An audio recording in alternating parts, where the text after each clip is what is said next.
What's up, Chaos Shinobi here? This is what if Naruto has ancient Tenseigan. Summary: ancient blood mixes in strange ways. Naruto's Tenseigan see more than any other, all the way back to the original Otsutsuki. With those eyes, he can see the darkness no one else can. Chapter 13, Hokage-sama? Naruto stood before the Hokage, seemingly no difference in him despite his guardian's death. On one side of the old man, the Hyuga noted a man with snowy spikes that flowed down his back, markings under his eyes and a strange, horned Hittite. Yugao-sensei told me you wished to see me? Ah, Naruto-kun, yes. He smiled, looking at the blonde.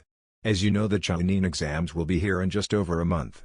Nodding once, Naruto glanced at the other man before once more looking back at Hiruzen. It will be held here in Konohagakure for the first time in 5 years. We want to present ourselves as well as we possibly can to the nobles that will show up in the third exam. Of course, Hokage-sama. Naruto nodded his understanding. Do I have something to do with that? Hiruzen smiled. Ever observant as any Hyuga. In fact, you are a major player.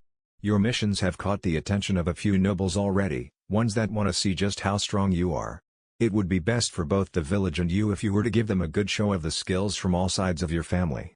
Naruto frowned at this. I'm sorry, Hokage, I don't quite follow you. He admitted. Maybe I can explain it then. The other man cut in, gaining a nod from the Hokage. I am the great sage of Mount Mayuboku, Jiraiya of the Sannin and sensei to the Yondaime Hokage, your father, Namikaze Minato. The only reaction Naruto had to the man's strange dance was to give him a deadpan look, no emotion in his eyes. Right. He replied. I thought someone of your skill would be more. Jiraiya looked curiously at the boy, wondering what he would say. Intimidating. Jiraiya happens to be one of the strongest ninja of the village. Hiruzen pointed out to the young Uzumaki. Naruto nodded. I know this. Gigi taught me about many S-ranked ninja, including the Sannin. I know that Jiraiya-san here is one of the strongest ninja to ever come from Konoha, and from no clan as well. I am well aware of his skill level, but such an immature act, combined with his infamous perverted nature, doesn't give him much respect outside of what his strength dictates. Naruto calmly stated, situated firmly in the void. Jiraiya crossed his arms, frowning. Well, I suppose you wouldn't want training from me then? He asked, straight to the point. Naruto frowned at that, trying to let that soak in. Glancing between the two men, confusion was evident in his eyes. Why? He finally asked. Jiraiya grinned at this. I taught your old man, and I know you'll be just as great as him from what you're already capable of. I know about all your teachers and your goals, from what sensei told me. I also know that you can appreciate the use of putting variation into your style. I have a lot I could teach you, so what do you say? The blonde scrunched his brow in thought before looking at Jiraiya once more. All right, I could use your help, Jiraiya-sensei. I admit that learning from an S-rank shinobi is very enticing, but will you allow me to keep my schedule with my other teachers? I owe much of my style and strength to them, and I would not want to make them feel like I simply took advantage. Jiraiya grinned, nodding. Sure thing, kid. I'll be in Training Ground 27 tomorrow at noon. Be there on time and ready to train. Naruto nodded once. Now. I'm off to research. He then disappeared in a cloud of smoke, not a trace left to suggest he ever was there. Naruto sighed, not even wanting to imagine what this research could be. With 3 women sensei, he knew just what Jiraiya's novels were and how much, or little, women appreciated the smut. I hope Kurenai doesn't kill him before I can learn something. Naruto muttered, causing the Hokage to chuckle at the very idea. Oh. He's suffered so much by Tsunade-chan's fists, I think he'll survive. Just make sure you make it on time. He doesn't appreciate tardiness. Suddenly the old man became serious. Naruto-kun, how are you holding up? Naruto had no reaction, such was the nature of the void, but inwardly he sighed. Hidojiji would not have wished me to grieve for too long. I will honor his memory through what he taught and told me. I will make him proud of me by becoming the greatest Hyuga or Uzumaki to live. I have to finish my Tenseigan. Hardening his eyes, Naruto nodded to himself. By your leave, Hokage-sama. Hiruzen nodded, watching as Naruto left in a swirl of fire, wind, lightning, earth and water. Sighing, Hiruzen looked at the spot the heir to 3 clans just was. I hope he will be okay. Keep an eye on him, Nico. There was no response, but Hiruzen knew she had left from the shadow. Looking at his stacks of paperwork, the Sundaime pulled a page from the stack. The sooner he got this over with, the better. In a 5-element swirl, Naruto appeared in the back of his house, where his training ground was. Immediately, He knew someone was there. Actually, two familiar signatures as well as two he hadn't felt in quite some time. Focusing his eyes, he saw why as a group was standing in front of his door. Walking inside and through the empty dwelling, the boy walked to the front and opened it just as Kiba was about to knock again, surprising the boy. "Hello, Kurenai-sensei, Hinata-sama, Kiba-san, Shino-san." To each of the quartet, he lowered his head a tad, Hinata getting more of an inclination than the others and Kurenai only slightly less than the heiress. 4 sets of eyes were focused only on him.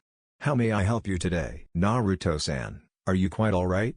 Shino asked, a slight amount of worry detectable in his usually cold voice.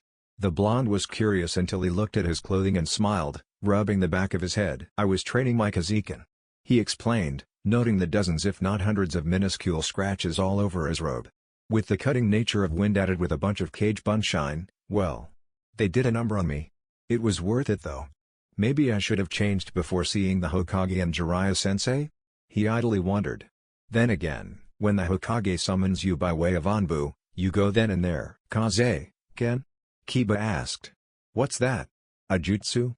Instead of Naruto, it was Hinata that answered in his place. Naruto-kun was taught by Hido-oji, one of the strongest Hyuga to live. Instead of the Juukan, like Hyu's, Hido-oji created a version that used Earth Nature Chakra, a type of night taijutsu. Naruto-kun learned that from him but has also spent the last 4 years attempting to create style based on all the elements. Yeah. That's exactly right. I'm getting closer on the Mizukan and Kaziken thanks to Anko-sensei showing me the heavy taijutsu, but Heiken and Reiken are a lot tougher. I need to learn more styles of taijutsu until my Tenseigan style is perfected. Shino and Kiba looked at the boy. Shino's was unidentifiable, but Kiba showed a distinct smirk on his face. "Well, if it's taijutsu, I'd love to see who's stronger, Naruto," he exclaimed rather loudly, gaining a bark of acceptance from Akamaru atop his head. Smiling, the Hyuga nodded his head. "I wouldn't mind. Everything is a learning experience and I haven't had a chance to go against any Nuzuka in taijutsu quite yet." Kiba smirked at that thought. "Speaking of which, Naruto-kun," Kurenai gained his attention, causing him to look at her. "That's why we came, you see. With the Chunin exams coming up, Hyuga won't be able to help quite as often. Hana and I came to an agreement, if you're willing." Naruto tilted his head in curiosity. "How would you feel about training with my team until the exams?" Joy filled the boy's violet Byakugan instantly, a smile touching his lips. "I would love to, Kurenai-sensei," he remarked. "At the same time we usually train?" Kurenai shook her head. "A bit longer. Does that affect your schedule?"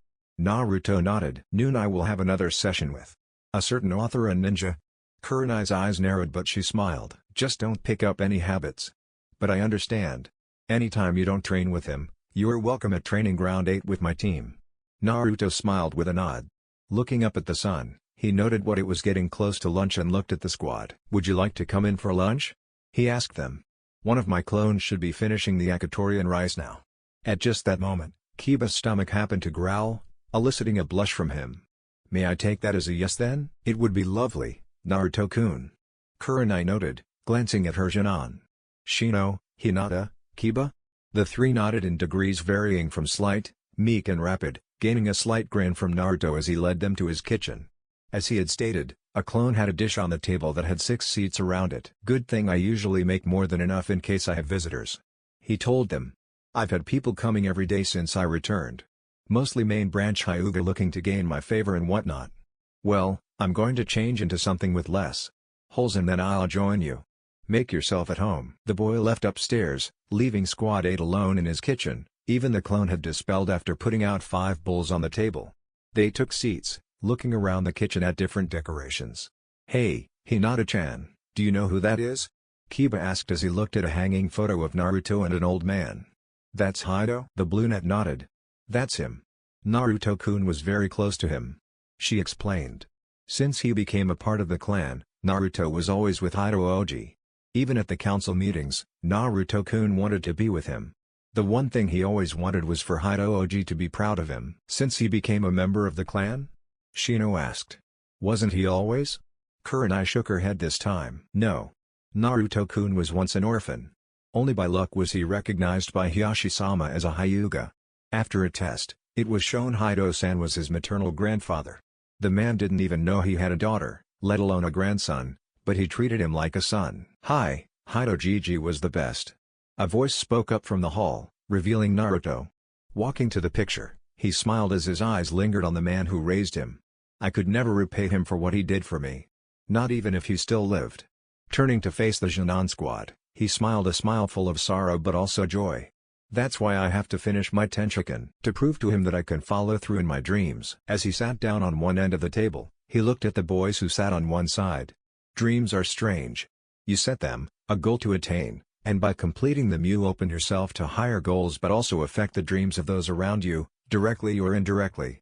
Only one can be the Hokage at a time. Forming a new taijutsu style disrupts others' styles. Creating a ninjutsu affects the ninja world. Bringing peace troubles those who profit from war. Every dream has instant and long-term ramifications that many don't see. But my eyes are cursed to see everything. The heirs were silent as he stirred his food in front of him with chopsticks. What are your dreams, Kiba-san, Shino-san? He wondered. The two ninja glanced at each other and back at him. Would it help if I told you mine? A nod from each person at the table was his response. While I want to make my Tenseigan and create a space-time Fuinjutsu like the Yondaime, with Gigi's passing I know what my true dream is. I want to be the one to unite the Uzumaki back together. I want my family to be together for the first time in decades. The whole family together. Kiba looked into his food while Shino was expressionless as usual. He nodded aside sadly and Kurenai frowned. Makes my dream of being a strong clan head seem small and selfish when you say that. The dog-like Nin intoned with a sad chuckle. That seems more of a goal anyways. I'll have to think about it more and give you a better answer, Naruto. He admitted. The others seemed to be of the same mind. Of course, Kiba-san. But no more sad stuff, let's just enjoy a lunch, alright? He suggested, infecting the others with his smile. Then we can have that spar and I can beat you. Kiba grinned at that. In your dreams, Uzumaki. He replied back, digging into his yakitori with gusto. All in all, Kurenai smiled at her students bonding. It made her happy to see it. Hello to all of you. Team 11 looked at their sensei, nodding. Tomorrow is the moment of truth for all your training up until now. These last 6 weeks have been spent in preparation without any missions to distract you. I know you've all changed for the better since our last meeting and this is the chance to prove it to the entire village. Hayate coughed once into his palm, analyzing the 3 Chunin he had been assigned and smiled. They hadn't changed much at first glance. Daihi now had a second blade, a wakizashi, on his hip. Yakumo looked to have a little more muscle on her and Naruto's eyes were still that bright red since Haido's death, but otherwise they appeared unchanged. The swordsman knew much better than to go off of simply that though. He had trained Daihi himself these past weeks, with the boy's older sister and clan head of course, and knew just how much he had improved. Hyuga kept him posted on Naruto's improvements, though she remained vague in her reports. Yakumo. Her clan was rather secretive but he knew she was determined to stay on par with her teammates in her own way. The exams are a tough trial, but I know you'll all get through it on top. All 3 of you came in as the top of your class in your preferred subjects. Now is your turn to show everyone just how skilled you are. I just know that Team 11 will hold 3 new Chunin by the time it's all over. He nodded to his Chunin, smiling softly at them. Today, there will be no training whatsoever. You need to make sure to prevent any injury that will affect the team from performing at your peak tomorrow. Hi, Sensei. The trio spoke as one, not missing a beat. The first exam will take place at the academy tomorrow morning. Make sure you are not late. I will be watching you as it unfolds, so do not fret about anything. I know you will all do wonderfully. With that, he disappeared in a swirl of leaves, the Chunin alone with each other. You guys train hard? Daihi was the first to speak, grinning tiredly at the others, who nodded. I learned a lot from the scrolls of Kurama Masamune, the last person to get the full bloodline of my clan like me. I learned some rather useful things in there, even some ways to help train my body using genjutsu thanks to my bloodline. Masamune had the same problem with frailty, but he overcame it in a unique way. I just know you two will do extremely well. Naruto spoke coolly, a soft smile on his lips as he looked at his best friends. What about you, Ruto? Daihi asked. What did you learn? The blonde smiled mysteriously, a mischievous glint in his eye. Now, that would be telling. The next morning, Team 11 arrived to the academy in time to see the Uchiha of their class expose the genjutsu over the second floor's door. Of course, this brought a sigh to their lips. I know that Sasuke is supposed to be a genius and all. But does his ego need that much stroking that he can't see an obvious trap when it's there for more intelligent ninja to take advantage of? Yakumo wondered. Well, his arrogance is only matched by my cousins. Naruto explained. We'll just have to go on and see what we're up against. Let's try to stay more secretive than him though. Gaining 2 nods, Naruto led the way upstairs. Once more, they found the Uchiha in their way. Whose bushy brows? He wondered, seeing Sasuke and the green-clad boy with eyebrows resembling fuzzy caterpillars staring each other down. Naruto thought a moment before chuckling. If I recall, that is Neji's energetic teammate. I've seen him with my cousin and another Junin, a kunoichi, rather frequently around the village. I believe their sensei is Might Guy, the student of the man who helped my Gigi learn the Goken in order to create his Iwaken. This boy's name escapes me though. The 3 winced in sympathetic pain as the boy in spandex suddenly kicked Sasuke's chin, sending him skyward and then jumped up. Before anything else could happen, a voice called out Lee. And the offending Junin dropped to the floor, looking around while Sasuke fell flat on his face, still hurting. A rather large turtle, Team 11 recognized it as a summon, entered the hall with a man who looked remarkably like Lee, Might Guy. Lee, you know you are never to use the technique unless it is to protect someone precious to you. Lee bowed his head deeply in apology. I am sorry, Guy-sensei. Lee apologized. I became carried away in my spar with the youthful Uchiha. Guy looked stern before smiling brightly. See that you don't do it again. Holding his thumb up, Guy's teeth brightly shone, making Lee grin back, rivers of tears streaming down his face. Thank you, Guy-sensei. Lee. Guy-sensei. Lee. The 2 spandex-clad shinobi then wrapped each other in a manly embrace, causing the Junin to look away. Of course, with Naruto's all-seeing eyes he couldn't. The void did help keep his emotions in check though, until it was over. He motioned his teammates to follow him, leaving a very confused Team 7, a very angry Uchiha and a pair of very strange Goken users alone. Arriving at the doors to the class, Naruto pushed them open, allowing his friends within before he let it close behind him. Without a single word, the trio walked inside until they heard someone speak. Yo, Naruto, over here. A follow-up bark from the speaker's Ninken told the 3 all they needed to know about who it was. Smiling, Naruto led the other 2 a ways to the side where teams 8 and 10 were already gathered together. How troublesome. Shikamaru muttered, seeing the door open again, and before anyone could react Ino was already there on Sasuke's back. Sasuke-kun tilde. She spoke sultrily, piggybacking him tightly. Did you miss me? Get off of him, Ino pig, Sakura shouted, causing Kiba and Shikamaru to cringe at the loudness. Oh, shut it, billboard brow. Ino replied with her tongue stuck out at the pinkette. Now I remember why you 2 are my friends and not any of the other kunoichi. Yakuma muttered, though everyone plainly heard it. Ino and Sakura had matching right eyes, both twitching uncontrollably. Seeing Hinata blush, fingers pressed together, Yakuma smiled to the brunette. Oh, you're okay, Hinata-chan. Just not the loudmouth fangirls over there. Now, Yakumo-chan. That's not right at all. Daihi replied, making the 2 perk up at the thought someone was sticking up for them. You forgot weak. This caused them to gain even more righteous fury. Sakura had a fist already formed, ready to slam it into the air. You guys should quiet down. A new, unfamiliar voice spoke up behind the group. Who are you? Kuji wondered, eating some chips the instant after the question was asked. The silver-haired Junin smiled compassionately, though to the trained eye it was plainly fake. My name is Yakashi Kabuto. I just wanted to warn you that you're attracting a lot of unwanted attention from other, more experienced ninja here. This will be my 7th exam, so I wanted to help out you rookies. Are they really that difficult? Daihi wondered. Well, yeah. But thanks to all my times here, I've been able to collect information on all the ninja here. Is there anyone you'd like to know about? The spectacled nin asked as he pulled out a deck of cards. Naruto stopped paying attention to the Konoha group as he felt a familiar signature behind him. Turning, he couldn't but help to smile as he saw Karen. Karen-chan? The spectacled kunoichi grinned as she looked him up and down. Hello there, Naruto-kun. She replied, stepping a bit closer to him. The other Junin were looking at Kabuto, so didn't really pay attention to them. I'm glad I caught you before the exams. You know, even though we're from different villages, we don't have to be enemies. As the redhead stepped into his personal space, Naruto couldn't help but feel his cheeks growing warmer. It certainly didn't help when she laid a hand on his chest, that sultry smirk never leaving her face. You know, we should help each other in the exam. Don't you think so? The blonde swallowed but smiled. All right, Karen-chan. An alliance, right? The redhead smirked, nodding. Exactly. 2 teams can accomplish more than one. I just know you'll pass this exam, but the next one is a survival one. Our teams can help each other pass to the 3rd exam, the tournament. I know you're the leader. Just like I am. So, what do you say? Despite losing the void with Karen's sudden appearance, Naruto was still sound enough of mind to think over what she was proposing and nodding. Yeah. We'll work together, Karen-chan. The redhead smiled, making Naruto's blush deepen a shade. Have fun, Naruto-kun. I'll see you there.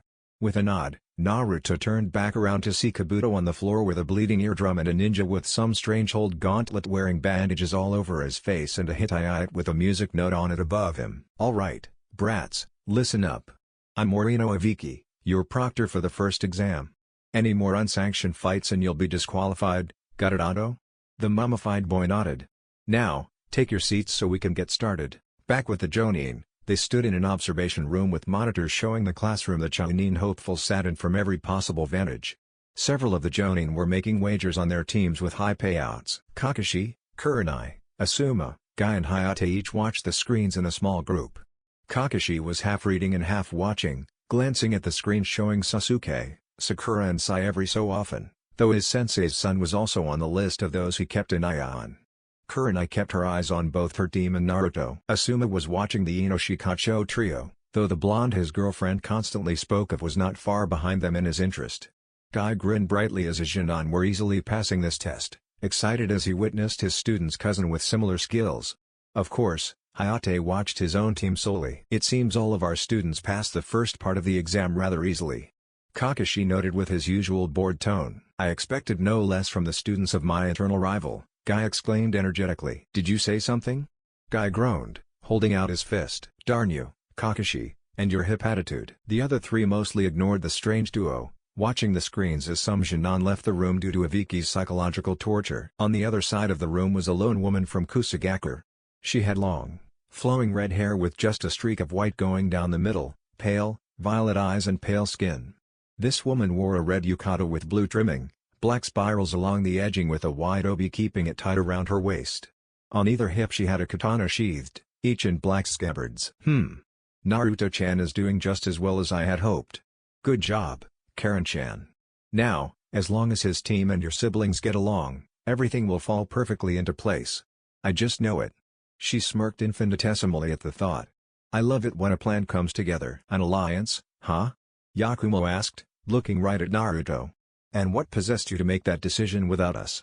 Daihi nodded while the blonde had the cold look that proved he was locked inside the void. Yakumo, this is the best way. The exams will help us to become Chunin. The part that grants us the title is the third exam, the tournament. Getting there will be much easier with a little help. The brunette pursed her lips as she looked at him before sighing. Fine. I just hope we can trust these three. I worry about you sometimes. Are you sure you're not being too hasty with this decision? Naruto nodded. Trust me, Yakumo. I have my reasons for trusting Karen-chan and her team. Have I ever steered you wrong before? Your perfect track record is what worries me. It makes you overly confident in your actions. Red eyes looked into her brown ones, unwavering. All right, I trust you. Let's just get a move on. She spoke the last part as the gates swung open. In a synchronous burst of speed, the three rushed forward. Naruto took point with Daihi on the left and Yakumo even with him on the opposite side. Using his normal Byakugan, Naruto spotted the Kuza team that was luckily only one gate away. It took only a few minutes before his team landed in front of Karen and her siblings. The first was another girl with long red hair, a portion of her bangs between her brown eyes filled with cocky amusement.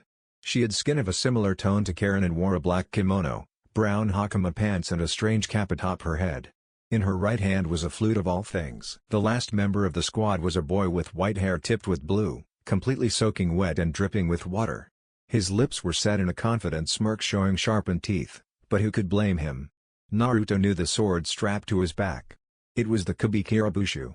Based on the boy's chakra, he had to be a Huzuki. The energy flowing through him resembled a river, chakra that was so aligned with water, it was literally already changed into the water release. Hello, Naruto-kun tilde.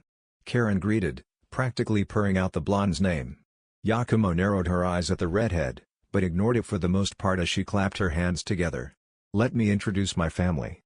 My sister Tuyane and my brother Suigetsuni. Yo! Suigetsu waved. Just don't get in the way, shithead. I'm Daihi. Yakumo. And you shouldn't talk like that. It's not befitting of any girl. The Kurama frowned as she looked at the older redhead. What scroll do you three hold? Suigetsu held up a blue scroll, the Heaven One. So, the opposite of us. Then there is only one good plan. Karen explained. We should camp out near the tower and await any teams that come. They will be weakened from the battle and we can snatch both scrolls, allowing us to pass at the same time. Naruto nodded, glancing at his teammates who seemed to be thinking over the proposed plan. I see no flaws in the strategy, Daihi said. 6-on-3 will grant us an even greater advantage. I agree. The two looked at their teammate, forcing her to present her thoughts. It is a solid, dependable plan, no doubt. I see no weaknesses with it. Naruto should lead though. His Byakugan is unmatched by any Hyuga, making him the best sensor in the village. Suigetsu smirked. What a coincidence. My little sister is the best sensor in Kusagakure as well. So, shouldn't she lead us? Arrogance met calm as the two glared at one another, sparks seemingly dancing between their eyes. I don't mind either way, really. Naruto explained to the swordsman and Genjutsu mistress. Karen-chan can take point. Oh no, Naruto-kun, I insist that you do. The redhead responded, that sultry smirk never leaving her lips. This only seemed to enhance the glare Suigetsu and Yakumo sent at each other. Why not move in pairs? Daihi suggested. Sensors at the front, Suigetsu-san and I take middle and Yakumo-chan can be with Tuya-san in the rear. I assume that you use genjutsu based on sound, right? Lucky guess, shithead. Tuya nodded. What do you think, Imoto? Karen smirked as she looked at the blonde, nodding. I can get behind that plan. Closing her eyes, she nodded. We'll probably miss the first two heading towards the tower. One just wiped out 3 signatures in a few seconds and the other is nearby. By the chakra I'm guessing it was that team with the shy Hyuga. That team is off limits. I think we should refrain from fighting teams from either of our villages since our fight is almost sure to end in deaths of the team we fight. Naruto explained, making the Kuza team shrug. Why not? Karen responded. Sure, we'll take down anyone except those from Konoha or Kuza, agreed? The other 4 Junin nodded as one, making Karen grin and Naruto smile a little. Are we good to go? We should probably travel at an even pace to make sure we have strength in case we come across a different team on our way to the tower with similar ideas to us. We can't be the only one that thought of this. Let's go then, maggots, Tuya exclaimed as each disappeared in their own sunshine up to the treetops. In the forest's canopy, Naruto and Karen took point, staying in line with each other as Naruto kept his normal Byakugan active, its range spreading out over 1.5 kilometers thanks to all his training the last few months. Karen kept her hands in a ram seal as they traveled, forcing her sensory skills to spread and warn them of anything that may come close. She never missed a step, even when she kept stealing glances at the blonde leader of the Konoha team. Just behind those two hopped Suigetsu and Daihi, each with hands on the hilts of their respective swords. They stayed silent, content to keep their senses open for any threat and prepared to kill in an instant. Water dripped from the Huzuki's hair while Daihi's very being emanated heat thanks to the pair's bloodlines. Taking up the rear was a smirking Tuya, flute in hand and prepared to unleash a number of genjutsu or herdoki in a moment while Yakumo looked at the redhead next to her teammate, unsure what to make of the girl.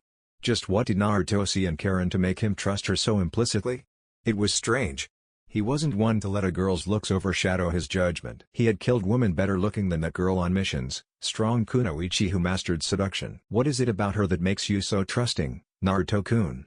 Your void is usually unshakable. You were never one to go on emotions. Is it Hido's death that did it?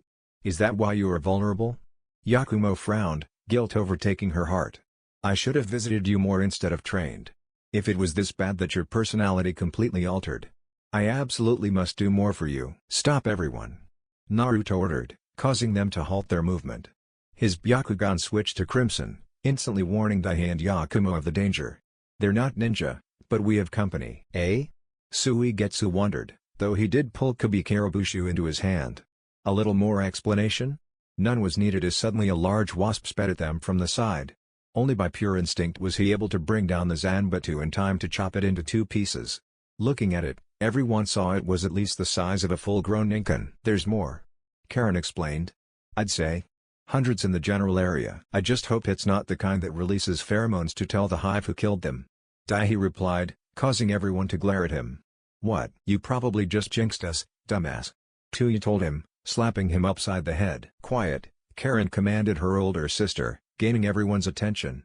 They're heading this way, but the trees put us at a disadvantage. Well. You 4. Naruto-kun and I can see or sense them. Come on, to the floor. There's a clearing just up ahead, follow me. Everyone nodded, letting Naruto take point even as the sound of buzzing grew. In only half a minute, they made it to a field about 100 meters in diameter that the sunlight shone brightly on. No trees in the area except for a large oak in the exact center. Gathering in a circle, Yakumo and Tuya were in the center with the remaining quartet guarding the genjutsu users. Patiently, they waited and braced themselves for the hive, each taking stances. Suigetsu held his cleaver in both hands. Daihi had his gen in the right hand, black and white blade shining in the sun, while his wakizashi was in his left, shining a burning orange though there was no fire coating it yet. Naruto took the stance of his Iwaken, focusing on his Dujutsu. Karen had a relaxed stance, seemingly open, but with ninja nothing was sure. One moment, the sun brightly revealed the area, only the oak in the center casting a shadow. The next, the entire sky darkened as the buzzing grew cacophonous, completely drowning out any and all sounds. The sextet widened their eyes considerably aside from Naruto, who had already seen each and every of them. Even he was impressed though, and fear might have overtaken him had the void not been steady and durable against all emotion. The wasps were each just as big as the first one, some even a slight bit larger. Stingers glisten, as large as a chokudo, and each coated in the natural poison the insects created through evolution of centuries. Antennae twitched violently as the monstrous bugs communicated with one another. "This is gonna be awesome!" Suigetsu screamed over the constant buzzing, a psychotic grin on his face that screamed louder than even his voice of his bloodlust. That seemed to be some sort of signal as the wasps instantly rushed down, mandible clacking together in anticipation while their fast-moving wings caused sonic booms in the area. Though his voice was unheard thanks to the loud noise, Naruto focused his earth chakra and commanded the element to his will. Iwaken, upheaval. Large spikes of stone shot from the ground and killed many wasps, their twitching bodies succumbing to gravity as they hit the ground hard. As soon as the spikes reached their pinnacle, they exploded into a rain of stones. Explosion seal, release. As the rocky storm injured many of the bugs, Suigetsu slashed, sending a large wave of water from his sword. At the same time Daihi sent a cross-slash of hellfire and phoenix fire, creating a black and white X that collided with the water and erupted into boiling steam. More of the dangerous bugs died instantly. It was then that faint music was heard due to the decrease in the wasps, several dozen wasps attacking their fellow soldiers. Yakumo finished a half-drawn sketch in her pad as clouds gathered in the sky and a lightning bolt crashed down, killing more of the hive. The remaining insects were a mere fraction of what was before, all clumped together as they swarmed directly at them. It was then that Karen raised her right hand, chakra visible to Naruto all over her body, the chakra in her feet spreading to the floor as well. A large, blue sealing matrix appeared as a circle right in front of her that was hard for even Naruto to decipher, speaking volumes of Karen's sealing skills. Uzumaki sealing art, chakra conversion matrix, boil release, skilled fog jutsu. From the sealing circle, a thick fog emerged. The swarm went straight into it, and only a moment later, all noise of the buzzing dropped off. Karen waved her hand, dispersing the seal and the fog all at once, showing the only thing left of the fraction she killed was the skeletal remains. The Konoha team looked at the bugs wide-eyed, all looking at the spectacled girl in surprise. "We should get going, right, Naruto-kun?" Karen asked, stepping a little closer to him with that signature smirk in place. "All right," Naruto agreed, nodding his head. "Let's get going." A large cloud of smoke filled the room before dispersing slowly.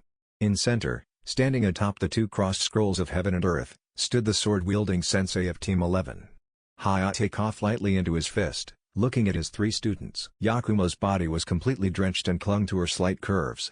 She wore an irritated scowl on her lips as water dripped from her hair, flesh and clothing, and if she wasn't burning with such anger, Hayate believed she would be freezing from the cold. Daihi had a black eye, a light blush dusting his cheeks, and his nose looked a bit red, probably from blood. His clothes appeared to have some small cuts all over it, though blood didn't seem to come from any of them, meaning there were little, if any, injuries on his body. Lastly was Naruto, and he looked exceedingly normal as usual. Nothing that looked even close to an injury or any signs he was in a conflict. Of course, he did have a healing factor and the greatest taijutsu and ninjutsu prowess of the three, so he would generally always make it out the easiest. "So, I see you all made it here in one piece. Congratulations. All your training will showcase itself in a few hours, so I hope you still have the energy to fight when it comes." Looking them over again, he sighed. "Though I am curious about what happened to you two, I would rather not know, so follow me to your rooms and I'm sure Naruto would be more than willing to heal you up." "Thank you, sensei," Yakumo said with a strained smile, obviously glad that she didn't have to explain what went down in the forest. "I just need to change and I'll be fine. Good thing all my scrolls are waterproofed." "Thanks for that, Naru-kun." "No problem. Let's go ahead and get ready then. The red-headed Kusagakure Jonin sensei looked down at the 8 teams present, awaiting this village's Hokage. The Junon were all useless to her. She couldn't care less who made Chunin and who stayed Junon, she didn't even mind if any of them died. Naruto. A smirk played across her lips. You're the only one from this village that matters. You'll soon be right where you belong. Keep up the good work, my children. Our clan. We will be together quite soon. Her thoughts were interrupted as the Hokage and several Jonin appeared. He began talking about some nonsense about peace between the villages, forcing her to scoff. As if this village has any right to discuss peace. She looked down at the swordsman she knew taught the Uzumaki of this village and smirked to herself. I just know that you'll be turned to my side. Patience. That's how I'll get you. The 23 remaining Junon after Kabuto forfeited his right to continue looked up at the board as it scrolled through all the names. Finally, it landed on the first 2 fighters, only one of which would be able to move on to the 3rd exam. Akata Yoroi of Kanehagakure no Sato vs Uchiha Sasuke of Kanehagakure no Sato. Well. Would everyone aside from Yoroi and Sasuke please make their way to the balcony while the first match begins? Hayate spoke, forcing all the Junon but his to sift through his chronic coughing. He spoke with. Team 11 headed up the stairs to the balcony and looked down at their fellow Leaf Nin. Naruto's violet Byakugan were immediately active. What do you think, Ruto? Daihi wondered. Who's gonna win? The blonde frowned. Usually I would say Sasuke has this easily, but there's something up with his chakra. He has some sort of seal on his neck that's messing with his chakra. The only other time I've seen something like that is. What is it, Naru-kun? Yakumo asked, looking from the match at him. Excuse me for a moment, alright? He bowed his head slightly and disappeared in a swirl of 5 elements. What's up with him? Daihi asked. He probably saw something he didn't like. Yakumo pursed her lips. Something to do with Sasuke. Naruto reappeared on the other side of the balcony, right next to Team 7, more importantly, next to Kakashi. The spiky-haired man eyes smiled at the blonde, but stopped upon seeing the signature Hyuga icy gaze. How can I help you, Naruto-kun? He fought Orochimaru. It wasn't a question. Immediately the remaining members of Kakashi's team, including the copycat himself, widened their eyes. That information was classified, so not just anyone, even a Hyuga, had access to it. How did you know? Sakura asked. Naruto looked down at the arena, spying marking receding back into the mark from Sasuke's face with a frown as the boy performed an axe kick. These cursed eyes see all. He explained. I've seen the chakra from that mark before in Ankone. It is unique. Only one person can use the cursed seal of heaven, and that's Orochimaru. Can you release it? Kakashi asked curiously, unsurprised when the boy shook his head. He was just a mere 13 years old. He couldn't expect too much. Ankone's mark is complex, I assume Sasuke's is more so. I'll need to decipher the rest of hers first, and then I can use that to help unlock the secrets of his. Yoroi hit the ground hard, immediately unconscious once his head slammed into the concrete floor. I am close though. Sai looked at the Hyuga with a fake smile, though the gaze he sent towards the Jinchuriki was obviously analytical. Akata Yoroi is unable to continue, making Uchiha Sasuke the victor of this match. Kakashi smiled at the Junon around him. Excuse me a moment. In a swirl of leaves, he appeared next to Sasuke and used a second sunshine to disappear once more. Naruto didn't even spare Sai or Sakura a moment's glance before using his own 5-element sunshine to disappear from view back with his team in time to see the next matchup. Hyuga Hinata of Kanehagakure no Sato vs Hyuga Neji of Kanehagakure no Sato. Frowning, Naruto looked at his cousins. This can't end well, he sighed. Down on the field, Hinata and Neji each made their way to the center until they looked at each other. Hinata looked the very image of nervous wreck while Neji held that arrogant Hyuga aura they were infamous for. You will lose here today, Hinata-sama. Fate has ordained it so. That's not unnecessarily true, Neji Niazan. Hinata replied. Looking up, she saw Naruto who smiled. This seemed to give her a bit of confidence. Straightening, she separated her fingertips and coolly looked at the branch member after settling into the void Naruto had taught her how to use. I've been training really hard with Kurenai-sensei, Kiba-kun, Shino-kun and Naruto-kun. I can win. Neji's smirk only widened. Ha. It'll take more than 6 weeks with Naruto to beat me. I can't deny that he is a genius like me, but he's still just a Junon. Training with him means nothing. Hayate looked between the two Hyuga that were so different from his student and signaled them. Begin. With that word, he jumped back and watched them. Immediately, Neji and Hinata activated their respective Dujutsu, Neji rushed the heiress and they immediately began to exchange blows utilizing their clan's Juuken Taijutsu. To Hayate it was strange to not see the style enhanced by elemental chakra and just seemed unimpressive when compared to the styles of Hyuga and Naruto. Hinata winced when she felt Tenketsu on her right arm being shut and quickly jumped back from her cousin. Using her left hand, she opened them back up quickly, only getting 5 of the 7 before Neji was upon her again. Using her inhuman flexibility, Hinata made sure to weave around his quick-moving hands as often as she could, attempting to close any of the boy's own Tenketsu that she could. Even with all the training these last 6 weeks, it couldn't make up for Neji's months of experience over her under a taijutsu master and natural genius. Not a single of her strikes could hit home and Hinata began to lose her confidence with each strike that hit home. Each palm that hit her was like a blow to her already flimsy ego and struck her hard enough to shake the void. Hinata-sama, your taijutsu is not bad. It's actually rather impressive because of your feminine flexibility combined with natural grace and above-average speed. Naruto's voice echoed in Hinata's ears as time slowed and a memory surfaced from the last 6 weeks. They had been in the training ground behind Naruto's house, just the two of them. The problem is that you are too soft. Too afraid to hurt others.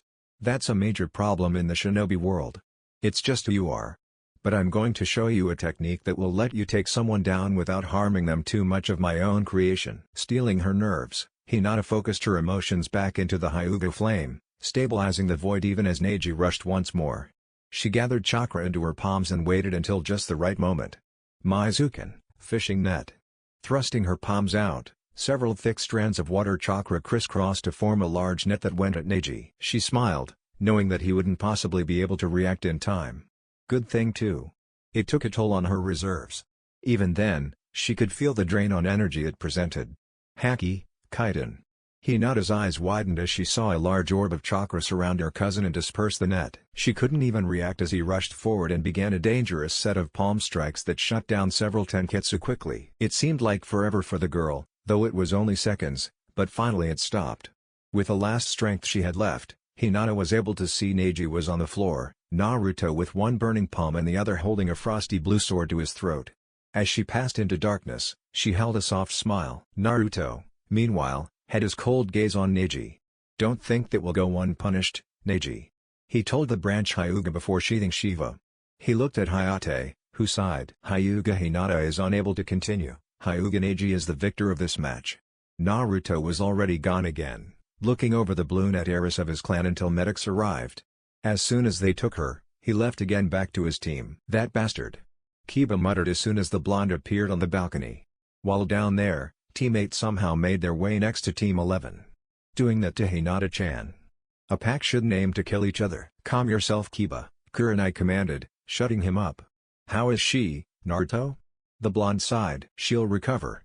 I don't even want to think what would have happened if I hadn't gotten her Juuken up to the level it is and taught her the void. It's just chakra exhaustion. So give her a few days of rest and she'll be good as new. That last strike though. It was aimed to kill, wasn't it? Yakumo asked. Right for the heart. Naruto explained. He then frowned. Looks like you can take your anger out now, Kiba. The Inuzuka looked up him curiously before grinning at the board. Abumizaku of Otogaku no Sato vs Inuzuka Kiba of Kanahagaku no Sato. With a smirk, the dog-like nin and his faithful companion jumped the rail to the floor. They had to wait while the other boy walked down the steps though, both arms in a sling. Come on. I have to fight a cripple? Kiba asked with a groan. I don't even need my arms to beat you, dog breath. Zaku replied with a smirk. Hayate looked between them, a bit hesitant to start it because of Zaku's injury, but he had his chance to forfeit earlier. Begin. As soon as he said that, Kiba shot forward in a twister of claws. Passing Fang. Zaku couldn't even react before he was slammed into the wall. Kiba used the sound nin's own body as leverage to jump back, feet pressing into the boy's stomach before he flipped through the air and landed easily. Zaku coughed some blood out and slumped to the floor, in obvious pain. He tried to stand, but with both arms broken he couldn't hope to do anything. Kiba looked at the proctor questioningly, making Hayate sigh. I deem Abumizaku unable to continue this fight. He explained, looking at the boy again and shaking his head. Inuzuka Kiba is the victor of this match. Kiba looked at the boy, his previous anger replaced by sympathy as he walked to the boy and helped him up, despite Zaku's arguments that he didn't need help. When he stood, Zaku glared at the boy. You didn't have to help me up, Kiba chuckled. You're right. But everyone needs help now and then. The boy glanced up at Naruto. I learned that from one of my friends. It's okay to get some help from someone who's a little stronger than you every now and then, maybe you can even become stronger than them because of it. Zaku looked at Kiba, but before he could reply the boy was already leaving up the stairs. He frowned, but walked up his own set of stairs. Back up with teams 8 and 11, he was congratulated by both his friends and Naruto's teammates who didn't know him that well. It didn't seem like a real victory though. Kiba admitted. One hit and it was over. He was already tired and injured. We're ninja, Kiba. Shino reminded him. We have to use every advantage we can. Daihi expanded. It just means you'll be in the third exam for sure. Kiba shrugged, still not entirely convinced, but the next match was revealed just then. Uzumaki Tuya of Kusagakure no Sato vs Tsurugi Misumi of Kanehagakure. Hey! Uzumaki. Isn't that your surname Naruto? Kiba asked, looking at the blonde. Yakumo and Daihi had strange looks in their eyes he couldn't quite place, so he just ignored them. Yeah. The Kusagakure team is related to me. He explained to him. We teamed up with them during the second exam in an alliance and got through unscathed. Almost anyways. Daihi reached up and touched where his eye used to be black until Naruto had healed it. Anyways, it's starting. Tuya looked at the Konoha with a cocky smirk in place. Come on, trash. Let's see if you can do anything worth shit to me. Misumi seemed taken aback by the redhead's language, but didn't let it faze him. I don't know what you can do, but you're no match for me or my bloodline. Misumi dashed forward at the same time Tuya rose her flute up to her lips and began to play it. Two skeletal hands burst from the floor and grabbed him, stopping the Junon in his tracks completely. He struggled uselessly and frowned. With his limbs tightly caught by the hands, he couldn't even use the gifts he had been born with. This was a dangerous ninjutsu indeed. Tuya slightly altered the tune she played and one of her doki appeared behind Misumi, club raised high before slamming down and breaking the boy's neck mercilessly. He dropped instantly, revealing the hands were only a genjutsu. Tsurugi Misumi is unable to continue. Uzumaki Tuya is the victor. She smirked and disappeared in a swirl of black water, appearing next to her family. I really don't like her, Yakumo said venomously. She didn't even look regretful at taking that guy's life. Like it didn't matter. Daihi placed his hand on her shoulder while Naruto was too busy looking at the corpse of Misumi. She's strong. He told them. Her illusions. My eyes didn't even notice they were genjutsu. Kurenai nodded. Those are sound-based genjutsu. The main reason they were developed was to combat the Sharingan and Byakugan as well as other minor genjutsu. The only way to detect them is by chakra sensing or using your other senses to detect discrepancies in the area. Our training hasn't quite gotten to that level yet since those types of illusions are both less common and of a much higher level to attain. As the board flipped through names again, the groups around the room watched it intently. Team 11 couldn't help but wince upon seeing the matchup. Uzumaki Karen of Kusagakure no Sato vs Haruno Sakura of Kanehagakure no Sato. The pinkhead made her way down and looked up to see the redhead she assumed she was against still standing there, idly chatting with her team. Growing a tick mark, she shouted at Karen. Get down here already. Hayate pressed his finger to his ear, trying to get it pop and regain hearing even as Karen glanced at the pinkhead before appearing in a swirl of water right in front of her. Since you're in such a rush I'll go ahead and beat you quickly, alright? Karen drawled out boredly. Sakura's entire face turned red with rage as her fists clenched. Hayate saw where this was going quickly and called for the match to begin before jumping back. As soon as he did, Sakura let her temper take control and rushed right at Karen, rearing her fist back to slam it into that smirk Karen had on her lips. The redhead pushed up her glasses to straighten them before holding out her palm while a sealing array appeared midair with the kanji for barrier. Sealing art, barrier. Sakura's fist slammed right into the array, no effect at all except for her path being stopped. The array suddenly rearranged the script within as Karen's smirk widened. Sealing art, release, lightning release, shockwave. With Sakura's fist still connected to it, she was powerless as a wave of lightning chakra spread from the seal. Her entire body began to spasm and convulse uncontrollably until she simply fell to the ground, smoke lightly rising from her unconscious body and hair everywhere. Haruno Sakura. Glancing at the steaming pinkhead, Hayate sighed, unhappy yet another Konoha lost. Is unable to go on. Uzumaki Karen is the victor. The redhead looked up in the balcony, making eye contact with Naruto as she held that sensuous smirk she did every time she was around him. It gave her a sense of satisfaction that he blushed slightly right before she was gone in another swirl of water. Akimichi Kuji vs Uzumaki Suigetsu. Yakumo grimaced at seeing the names on the board while Daihi groaned. I wanted to fight him. They both said at the same time, making teammate look at the pair. Karen-chan's teammate an impression on them. Naruto vaguely responded. Karen-chan? Kurenai wondered. Does someone have a crush? I saw how you blushed when she looked at you. Her words were left at that, though Naruto blushed a bit deeper. Settling into the void, he looked at the woman. I have no idea what you're talking about. His voice was devoid of all emotion, though the damage had already been done, making Kiba snicker at his blonde friend. He glanced at the boy before looking down at the field.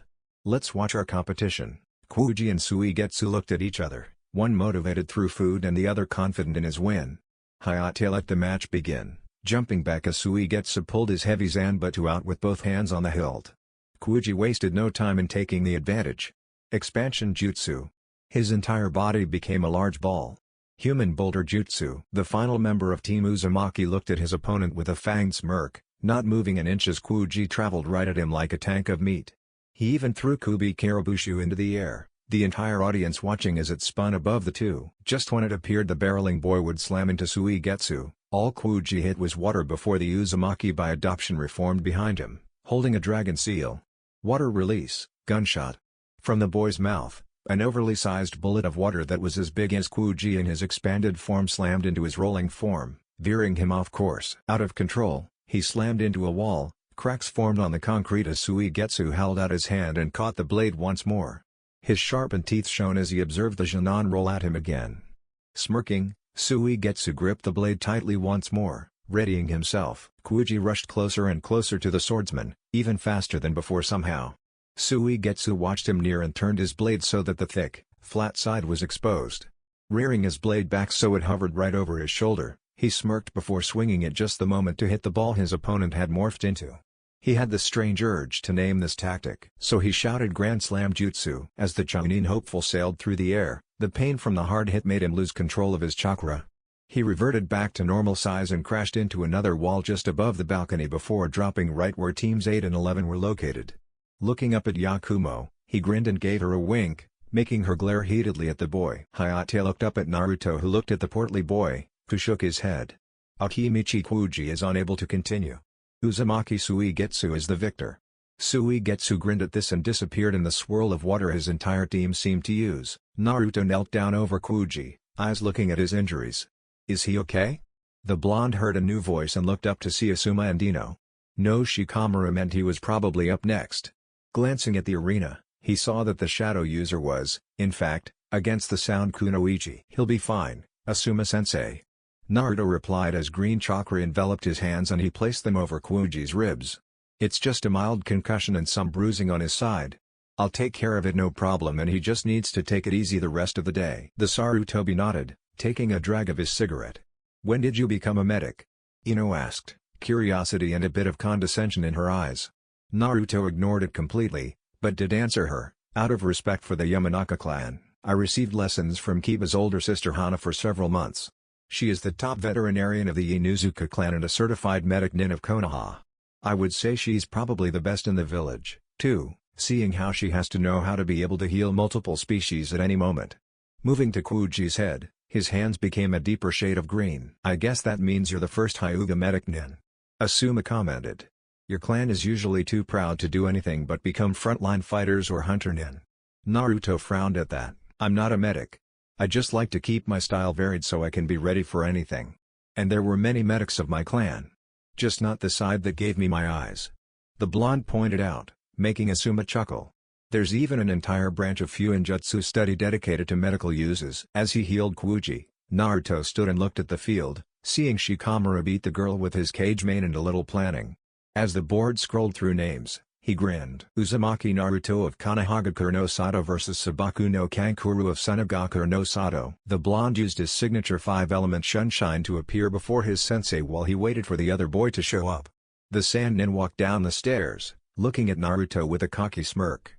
Naruto had decided to simply keep his eyes red for this match and they immediately showed him Kankuro's reason for confidence. He's from the sand.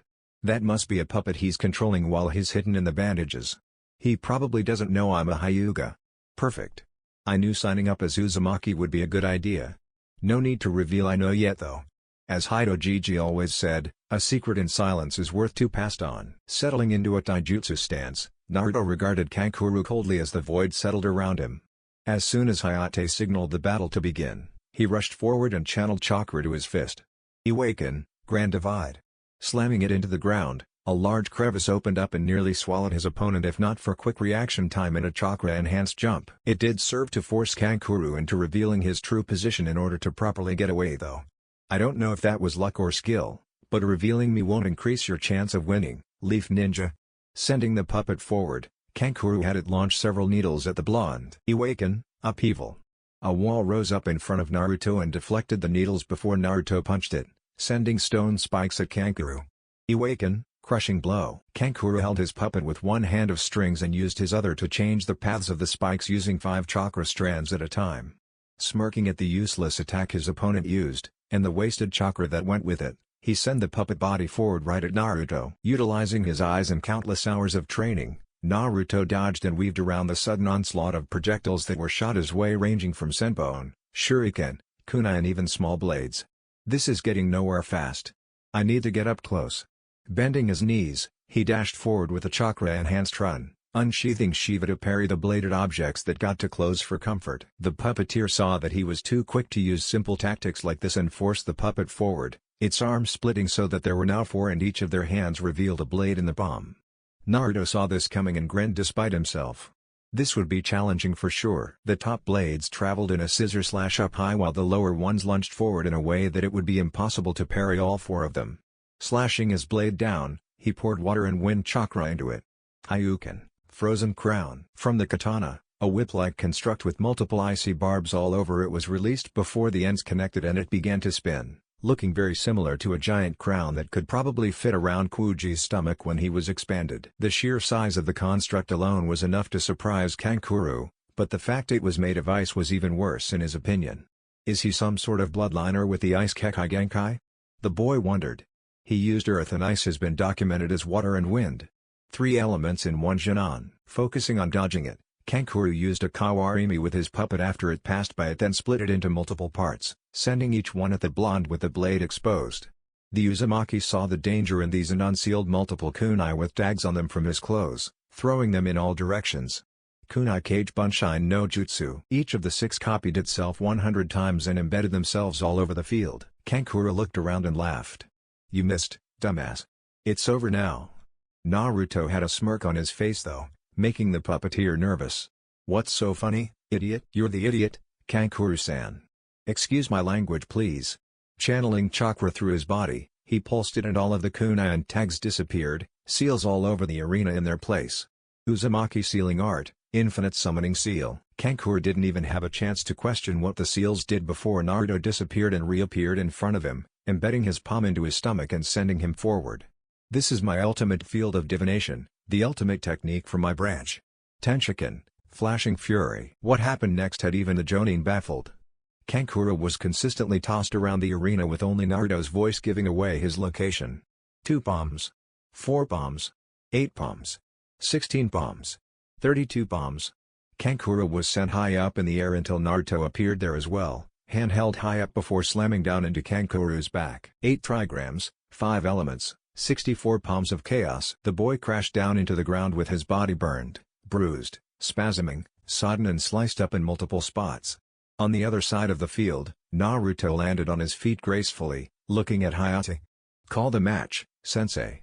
His chakra is in so much disarray he couldn't get up even without any injuries on him. Hayate wore a proud smile on his face, looking at the hundreds of seals all over the arena in satisfaction. Sabaku no Kankuro is unable to continue.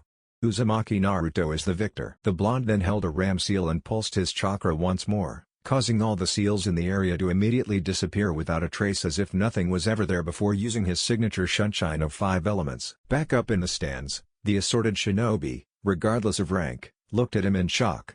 Naruto. Where did you learn that? Kurenai asked, dumbstruck since she had never seen him use the technique. Rubbing the back of his neck, Naruto grinned sheepishly. Well, you see, I've been doing a lot of solo practice with my clones and a plethora of studying seals.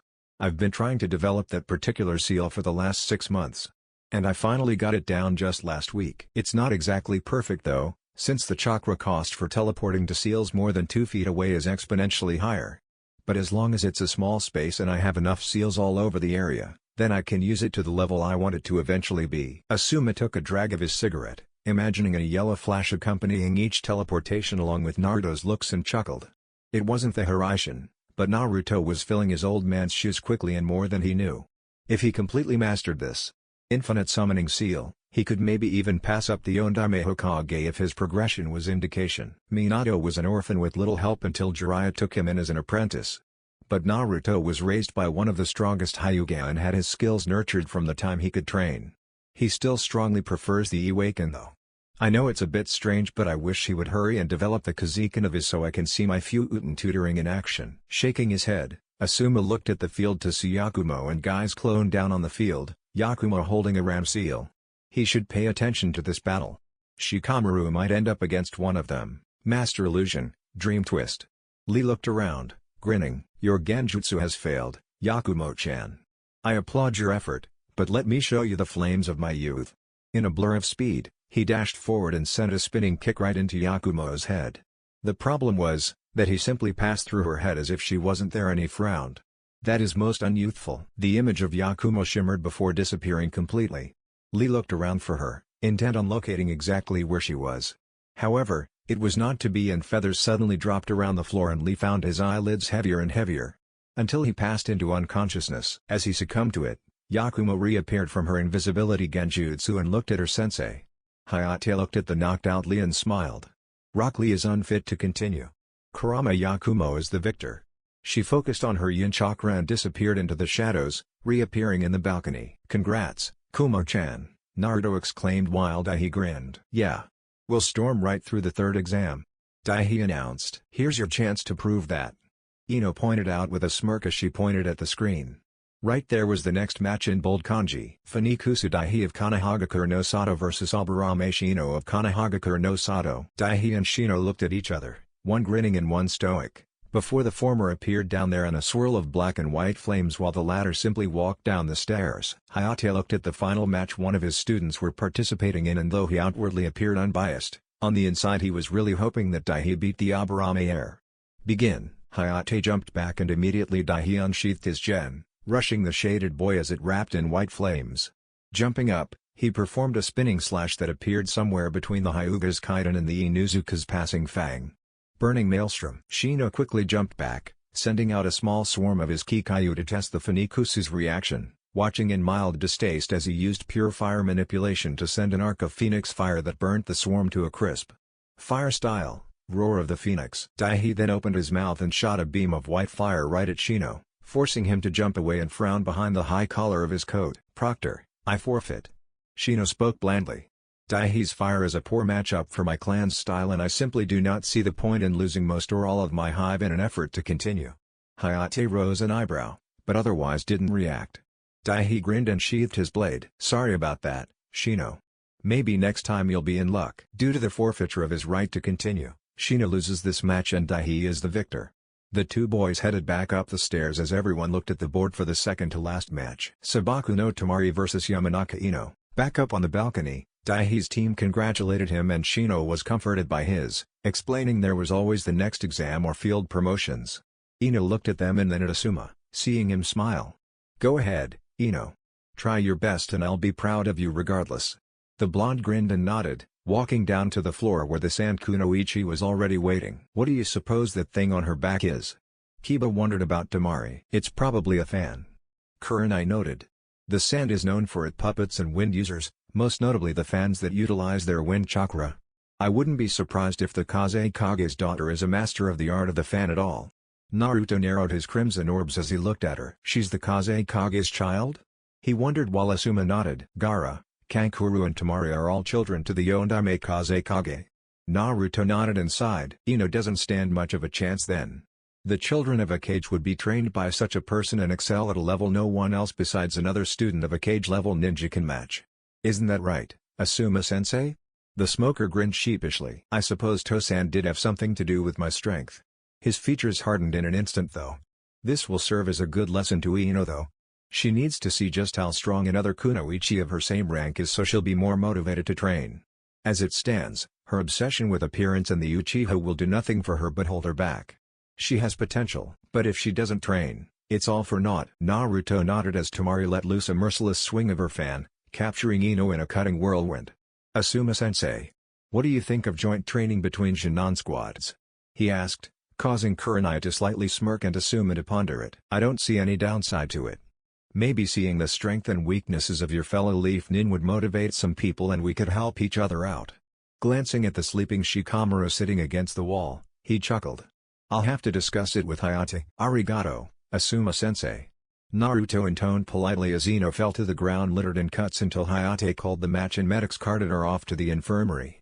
The final match was next. Tenten, Gaara and Dosu all looked at the board intently, wondering how this entire thing would play out as it scrolled through. Sabaku no Gaara of Sunagaku no Sato vs Kinuta Dosu of Otogaku no Sato. The Sand and Sound Nin each made their way down the steps, looking across from each other calmly and without words. Hayate glanced between them and announced the match's beginning. Nothing happened for quite some time, each boy simply watching the other patiently. Is someone gonna do anything? Kiba practically whined to the remaining Jonin around him as well as the Jonin sensei of teams 8 and 10. Patience, Kiba. Kurenai explained as the calmer members of the group watched as Gaara raised his hand and popped the cork on his gourd off. This seemed to trigger Dosu's actions and he rushed forward, cocking his fist back. Unfortunately for him, Gaara was too powerful and a horrendous matchup for him as sand shot out of his gourd and encased the Jonin in a cocoon leaving only his head exposed. Holding out his fist, Gaara had a psychotic grin on his face. Mother has grown excited from all these fights. Your blood will feed her perfectly. Sand burial. In that instant, his fist clenched tightly as the sand did the same, eliciting a scream of pain from Dosu as every bone was crushed under the tremendous weight. Gaara let his sand loosen, dropping the bloody remains of Dosu's corpse to the floor, giving a morbid ending to the preliminaries. Hayate grimaced but unfortunately such an action was allowed. It really irked him to see needless violence. But there was no helping it. Kinuta Dosu and unable to continue. Sabaku no Gaara is the victor. Gaara smirked coldly, crossing his arms as the sand retracted back into his gourd. His existence had been proven. Fang over fang, Kiba shouted as Akamaru and him became twin drills aimed at their calm opponent, Pale Byakugan analyzing them calmly. At the very last second, he began to spin. Kaiden. Suddenly, and harshly, the two were launched back in opposite directions. One of them hit a tree and reverted back to Akamaru. The other hit the floor hard and scowled. Damn. Still not strong enough. Kiba muttered, glancing at his faithful Ninken rising up as well. I've only got 3 more weeks. This is gonna be hard. Naruto let emotion return to his eyes and nodded thoughtfully. There may be a way to power up your technique. They rely mostly on speed, right? Kiba nodded as he walked over to Akamaru, plopping him atop his head once more. Yeah. I can't tell you the specifics, but we have to train our speed to top-notch level in order to use our special taijutsu. Would that help you help me? Naruto nodded and muttered something before sighing. Alright, I won't be here for the next 8 to 10 days. Jiraiya-sensei has to take me out of the village for the next part of my training, but I think I know an extremely effective way to make all your taijutsu much more powerful. The Inuzuka heir grinned wide at the possibility. Come on then, Ruto, tell me, Kiba demanded, making the Uzumaki chuckle and nod. Right. Well, you see, one of my secrets is a special type of seal that increases gravity on the one it is on. He explained. Reaching into his robe, he pulled out a necklace with a pendant of the Hyuga flame inside the Uzumaki spiral, the whole thing made out of amethyst. I had the seal absorbed into this necklace Hidojiji gave to me on the day I made Jonin. Turning it over, he showed the kanji for gravity on its back with runes around it. This is a pretty basic gravity seal and the more chakra I pour into it, the heavier the gravitational pull on the earth is on me. If I stop channeling chakra into it, the gravitational pull returns to normal. Using this, I can actually increase the force of my hits or increase my speed at will with mere chakra control. Kiba grinned wider at the explanation. You can make me something like that? Naruto nodded before unsealing something from his robe and tossing it at the Inuzuka. He easily caught it and noticed it was is this a ring? He asked, seeing he held a simple, black band without adornment, only some small inscriptions on the inside. It is called an Igerin, a gravity ring. The Yonbi use them to train speed, each one can increase up to 5 Gs or reduce to 0.5 Gs. One should be enough right now, but if you need something higher, you can buy another one at the Higurashi weapon shop. You shouldn't need one, but who knows? You might just surprise me. Kiba and Naruto both grinned before the latter looked up at the sky and sighed. Well, training is over for the day, I have to be somewhere else. Thanks for helping me while Kurenai-sensei is on a mission, Ruto. Naruto nodded and they two stood before each other until Kiba grinned and held out his fist. For a moment, Naruto looked at it until he bumped his own against it. You're a real friend. I'm just doing as Gigi always taught me to, Kiba. He replied, bowing his head slightly. When his head rose again, his eyes had become bright scarlet where they were once pale white. "I'll see you next week." With that, he was gone in a swirl of all 5 elements. Kiba grinned to himself and slipped the ring on, experimenting with it. Unfortunately, the first time he put in too much chakra and immediately fell to the floor, twitching slightly just as Hinata appeared. Her head peeked into his field of vision upside down as she spoke. "Are you alright, Kiba-kun? And have you seen Naruto-kun?" Reducing the amount of chakra, Kiba was able to shakily stand up and nod. "He just finished with helping me prepare for my fight against Neji," the Inuzuka explained. "I don't know where he went next, but you better hurry if you need him. Jiraiya-sama is taking him out of the village for a week and a half later today." Hinata nodded. "Right. It can probably wait until he gets back anyways. Kurenai-sensei told me that Hayate-sensei, Asuma-sensei and her agreed to do joint training sessions every week. If there was any sign of Kakashi-sensei and Gai-sensei, they would probably be in too, but they're teaching their students and disappeared from the village." Kiba nodded. "He'll definitely be glad to hear that. I know that he's been wanting to set that up for a while. It's the reason that Sensei had him join us these last few weeks, right?" Hinata nodded, making Kiba grin. "Yeah, I knew it. He's kind of cold, but Naruto's pretty cool deep down. Unlike your other cousin." Kiba's eyes hardened, making Hinata feel an odd mixture of sadness and joy. "I'm gonna kick his ass for doing that to you, Hinata-chan. I swear it on my title of heir to the Inuzuka clan." The brunette blushed at his words, but settled into the void and all traces of embarrassment left her face, though she let a smile creep over her lips. "Thank you, Kiba-kun." Naruto made his way along the rooftops, hopping at a moderately fast pace that took nearly no energy.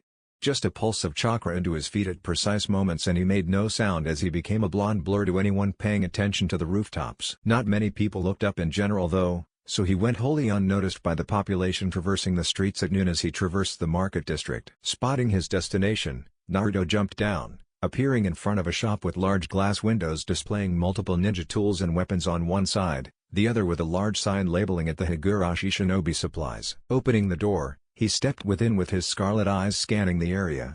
As the door shut behind him, silent steps took him past boxes of kunai, glass cases of blades, books of sealing tags and stacks of scrolls until he reached the front of the shop where a familiar face sat behind the desk with a book in hand. She looked up and smiled, closing the book and straightening. "Hello there, Naruto-kun. Here for your order?" "Hi, Tenten-san." Naruto replied with a small nod of his head. "Is it ready?"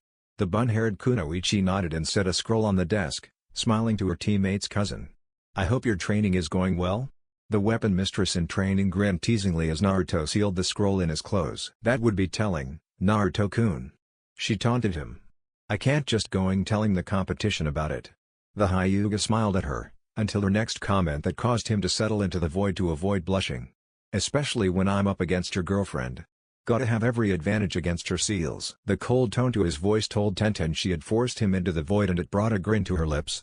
"I suppose you do need to remain secretive about your training since we may have to fight each other in the finals if we both make it there," he commented and loosened the void as he spotted something of interest.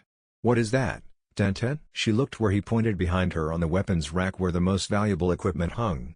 It was a kunai with a seal on the handle, the kunai itself a strange design with 2 prongs extending diagonally from the main blade. "That's one of the Yondaime's famous Hiraishin kunai he used for the Hiraishin no Jutsu," she explained as she took it off and handed it to the Hyuga, confident he wouldn't run off with it. Naruto held it in his hands with a smile, twirling it in his fingers. "This is one of yours, To-sama? Maybe I can figure out how to get past that wall in my infinite summoning by studying this." Looking up at Tenten, he hardened his gaze. "How much is it?" Tenten perked up, biting her bottom lip. "It's not actually for sale," Tenten explained. "Ka-san said that it was reserved for someone special. Plus that's a fake anyways. Only she has the real one, and it's hidden somewhere that only she knows the location of." Naruto nodded, looking at the replica in his hand. "I see." He handed her the tri-pronged kunai back.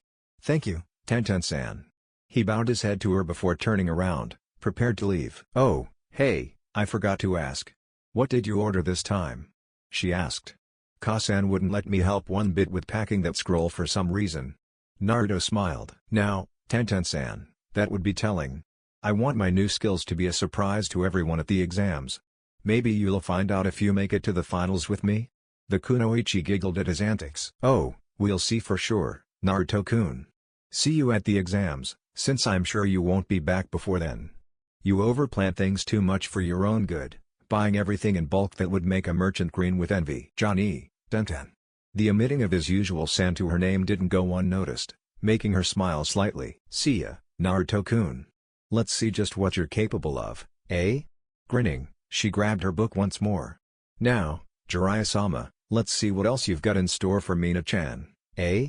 A familiar orange book opened in her hands as a particularly graphic scene had the girl blushing deep and giggling. Naruto began walking down the street, aiming for his next destination when suddenly a swirl of leaves appeared before him, revealing a cat-masked Anbu.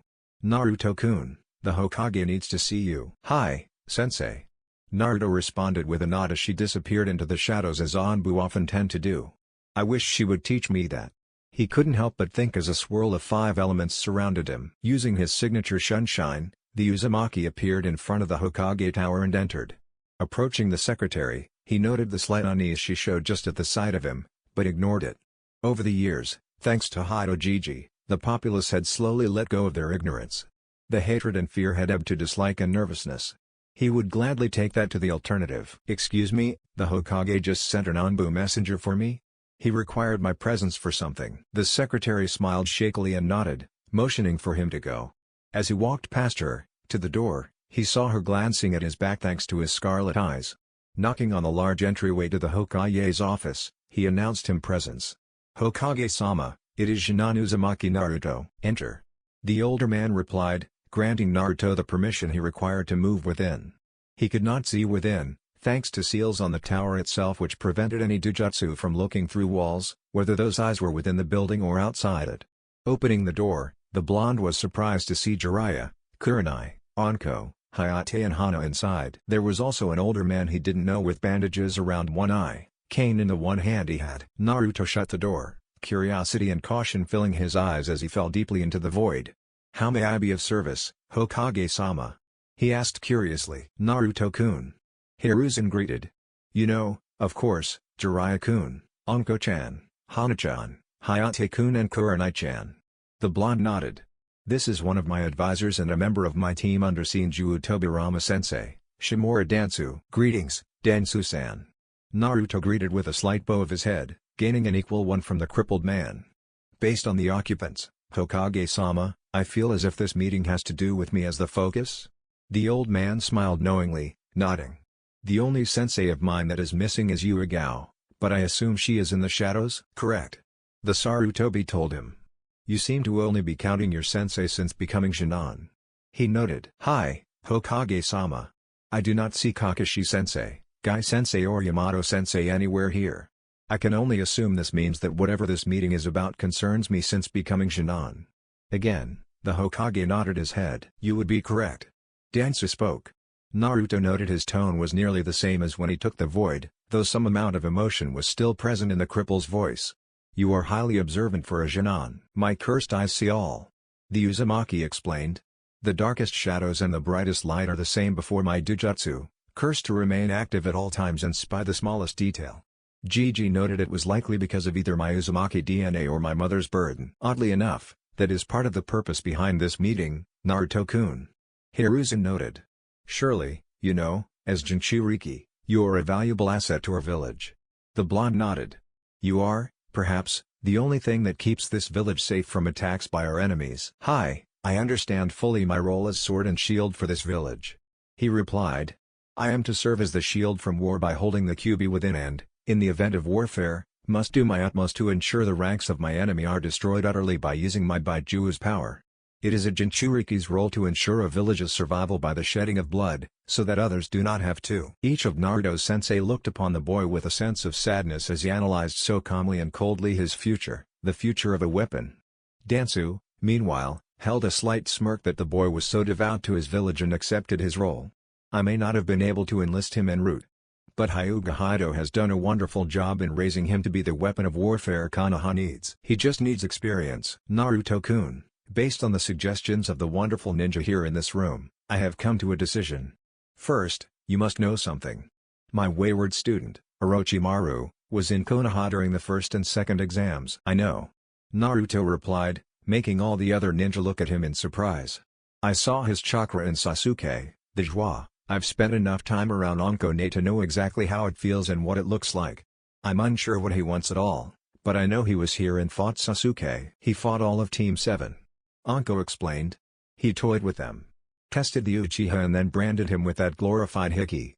An angry glare presented itself in her eyes until she calmed her breathing. He wants the Sharingan, we're sure of it. The blonde nodded, thoughts flashing through his head at a blazing pace. Sasuke is the weakest Uchiha left. He covets power for revenge. The joie. All of this could end badly if he is not watched, he concluded. You are correct, Naruto, Jiraiya agreed. Unfortunately, Sasuke's joie is far more advanced than Anko's is, meaning it will take quite some time before we can decode and release his. The Sannin wore a serious expression, warning Naruto exactly how serious it was. That is not the worst though, Kurenai continued, both her and Hana looking at the Hokage, who continued in his lecture. It is the belief of Danzo-kun, Jiraiya-kun and I that my student will attack Konoha sometime soon. It won't be before the third exam, possibly during the third exam, if we are correct. His pride is dangerous. More so because of his immense power. Naruto furrowed his brows, trying to piece the puzzle together, but coming up empty-handed. I'm sorry, Hokage-sama. I don't understand why you are telling me all of this. I am just a Jonin. The third nodded, understanding the boy's confusion. He reached under his desk and placed something on his desk. Uzumaki Naruto, based upon the evaluation of 5 of your superiors, I have come to the conclusion you are more than qualified for the promotion to Chunin rank. I am hereby placing you under Danzo's command implicitly for the day of the exam. Until then you are to remain with Jiraiya-kun for training. You are to keep your new promotion a secret until after Orochimaru's attack. The blonde was speechless, simply widening his eyes and looking at the Hokage. Finally, he gathered the will to speak. Why me? The Hokage smiled with a twinkle in his eye. What better way to announce the identity of the heir to Konoha's greatest hero than with him being a hero in his own right during an attack by one of our worst traitors? The professor asked with an intelligent sparkle in his eye and a proud smile on his lips. Red eyes shone in the underground darkness, the only light source of the entire area. Complete silence filled the void surrounding. Nothing broke the sacred mute that seemed to be forced upon the world as much as gravity or magnetic fields. Those bright eyes remained still, unblinking in their stern gaze. That sacred silence shattered in the next moment. Twin balls of red-hot embers flashed into life below those eyes, revealing the form of a blonde teen, flickering in the shifting shadows. One moment the boy stood in a rough stance somewhere between the Juukin and Uchiha's interceptor style before disappearing from view and reappearing on the other side right in front of a masked ninja who could do nothing as a flaming fist lodged into her stomach, launching her forward into the pitch, unseen once more. The boy's right hand switched from a fist to a palm as fire gave way to a nearly invisible wind and he disappeared once more. The fire of his left hand was the only thing that showed his presence as he appeared above another figure and placed the wind-coated palm over his flaming fist before a stream of high-temperature fire shot outward and exploded at the man's feet, launching the target from his place. It was then the fire gave way to crackling lightning, making the only thing of the boy visible being sparks as he flashed around the area. The sole onlooker of the boy's recent string of training smirked darkly. You have grown well this month, Naruto. Your skill in Bunshin training and my regime using the root has exponentially enhanced your skills. Using his hidden Sharingan to peek through the bandages over it, he saw the chakra moving within his underground base and couldn't help but smirk wider. He was constantly switching his chakra nature, even able to retain more than one nature at once due to extreme training. When the chakra in his legs suddenly turned brown, Danzo watched the area of his gates instead of focusing on anything else. Hyuga was truly a genius in nintaijutsu to have created the Awaken. There were those that knew he had somehow combined Doden, Juukin and the Goken into a single, seamless style, but Naruto had yet to reveal its mechanics as of yet. His Sharingan had enabled even those to become his knowledge, though. It was amazing, even to one as seasoned as him. The Hyuga had taught Naruto how to utilize the 8 gates at a very young age, though in a radically different way than the Goken. Instead of utilizing the boost prolonged use gave, the boy would use Doden Nature Chakra with the Juukin and open the gate of opening for a single moment, the moment of impact, and it highly resembled Tsunade's strength thanks to the combination of control, density and power all fused in that single moment. Such as just then when his foot struck the ground, he had opened 3 gates all at once in one moment, enhancing the strength in that blow for one instant that was enough to shake the entire room and trip every root member at once before further teleportation utilizing his infinite summoning seal carried him round the room to disable more targets. Despite Naruto's vast potential as an army buster, he also showed promise as an assassin. This was just the kind of thing he was hoping for. He couldn't very well recruit the boy into route, surely, but that didn't mean he wouldn't utilize him to the fullest he could. Danzo was no fool, he was a highly intelligent man.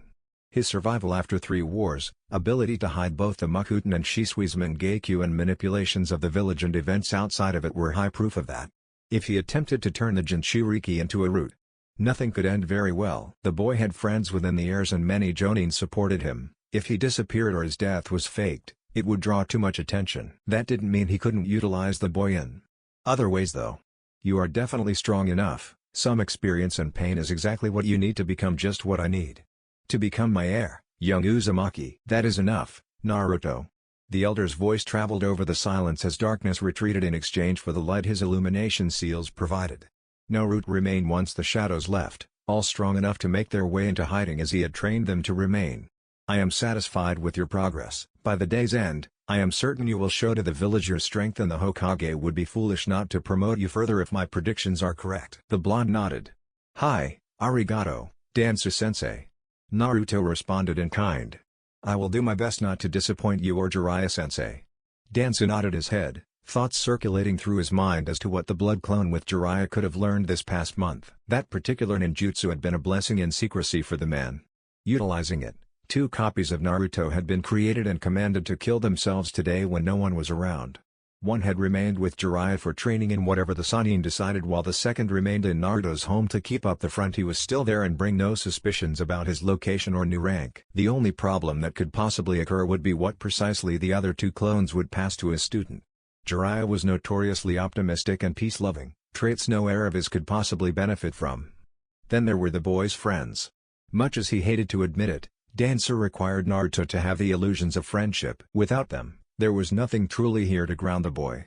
Hyuga was gone and Naruto had already met other Uzumaki from Kusagaku. It was a thin line they had to tread with the morning Uzumaki these next few months until he overcame Hyuga's memory, one he intended to see walked perfectly so that there was someone to continue as his legacy once old age finally took him. Death waits for no man. Not even a caged no shinobi can escape the Shinigami forever. While thinking, Danzo has slowly made his way to the young Chunin and saw nothing but respect in his eyes. Yes. Respect he could work with. Your clones should be dispelling any moment now, you must be ready for the influx of information and sort it before the 3rd exam. It is only an hour away, remember. Hi, Dan. Naruto's voice trailed off as, apparently, one of the clones had disposed of itself. Naruto held a hand to his head before slowly lowering it with a sigh of relief. Unfortunately, unlike normal cage bunshine, these chi bunshine took a greater toll on one's mind upon dispelling due to the massive amount of information they could contain. That is why it is never advisable to dispel more than one within a certain time frame. Which one was that, Naruto? It was the one with Jiraiya-sensei. He responded. Danzo noted that the blonde's hair grew somehow, spikes lengthening to past his neck and the back, bangs framing his face and longer spikes atop his head, all standing on end with points glinting in the light. If he were to make any assumptions, Danzo guessed that was the outcome of Jiraiya's legendary hair ninjutsu. Aside from your hair, what else did you train in? Naruto's eyes widened ever so slightly, showing his surprise at the cripple's guess. I am just as observant as you, Naruto. With a nod, the blonde held out his right hand, chakra picking up in force before condensing itself into a light blue sphere that spun at a high speed, a technique that made Danzo smirk. Rasengan, he stated before letting it dispel just as quickly as it had formed. I learned some variations as well from Jiraiya-sensei and some few in jutsu. He even began teaching me katas from the toads, something that will greatly aid in my Tenseigan. Danzo nodded, glad to hear that. Suddenly the boy lurched forward again, both hands on his temples this time, and gasped. Naruto. Danzo saw the blank gaze in his eyes as the boy slowly looked up at him. It was not long before tears threatened to spill from his eyes before the telltale sign of the void taking over showed as his Byakugan turned cold. Hayate-sensei and Daihi. Ice was warmer than the tone he used. Someone. The void, a barrier Danzo had recognized as unbreakable to the boy suddenly shattered. Someone killed them. Here in the village. Danzo frowned, though inwardly he held a smirk. He knew these events had both transpired and that the clone had gained wind of them about 2 days ago. It happened not even 3 nights ago. The 2 were found in an alley, presumably they were on the way somewhere to eat after training. By the injuries, it appears that they received several lacerations due to either futon ninjutsu or futon-natured kenjutsu. Given the 2 being highly proficient in the art of ninkinjutsu, It is more likely the former. I am sure you also can piece together the likelihood of who it was. Son of Gakure. Naruto growled out before his eyes turned cold as his katana once more. They're siding with Otogakure. They're against my home. Killed my friends. Looking up at Danzo, the Uzumaki had an emotionless to his demeanor that the root could not even accomplish. Allow me free choice during the invasion to prove my skills, Danzo-sensei. The Shimura clan had hummed in thought but nodded. I will, on the condition that you allow me to send a squad to monitor your progress and aid you if needed. Naruto nodded once, making the crippled man smirk and tap his cane twice to the floor. Well, time to get to the third exam, Naruto. You have your mission already. Perform it to a satisfactory level and I will put in good word with my former teammate towards my personal evaluation of your skills. Naruto nodded once. Hi, Danzo-sensei. The next moment he was nowhere to be found. No swirl of 5 elements, simply gone. You have great potential, my heir. Let us find out just how you will utilize it, given your new ambition against the killer of those two. A smirk lifted Danzo's lips ever so slightly. A worthy sacrifice for the village's future. Worthy indeed for our Jinchuriki to become the strongest asset of any village. This certainly is an impressive array of Jinan. The Kazekage noted as him and the third Hokage sat up in their box. Down below were 11 Chunin hopefuls, 3 from Kusagakure, 2 from Sunagakure and the rest from the very village this event was hosted in. Though, the Uchiha seems to still be missing. Hiru's inside. Unfortunately, you're correct. I'm quite sure he will show up though. If he doesn't, there are rules for it. He explained. The Kazekage showed nothing outwardly, but under the veil, he frowned deeply. Saying anything would present complications though, so he remained silent. Down below, the Chunin hopefuls were gathered. Temari and Gar remained silent and off on their own. The former had a look somewhere between care and fear as she looked at the latter, who was emotionless as usual. As usual, Gar had his arms crossed and his eyes were locked tightly on the form of Naruto. Off to another side, the Uzumaki siblings were on their own. Tuya and Suigetsu looked to be conversing while Karen had hands on her hips, glancing at Naruto every so often with a strange glint behind her glasses and a sensuous smirk on her lips. Neji and Tenten were gathered together, discussing one thing or another. Even though Neji seemed to be looking at the bun-haired girl, his line of sight was in the perfect place so he could look both at her and at his secretly promoted cousin, though, of course, he didn't know of such a promotion. Kiba and Shikamaru were paired off as well, though that was due to Naruto wishing to speak to Yakumo alone. Are you absolutely sure, Naruto-kun? The heiress asked him almost desperately. The Uzumaki ignored the looks he was receiving from different sources, focusing on his last remaining teammate. I am certain, Kumo-chan. It was a Sunagakure shinobi that killed them. Sensei and Daihi were murdered in cold blood by at least one ninja from Sand, maybe someone from Sound or allied to either of the two villages. Do you understand? The Genjutsu mistress looked close to tears, but nodded anyways. I understand. Why are you telling me though? She had to ask. To know.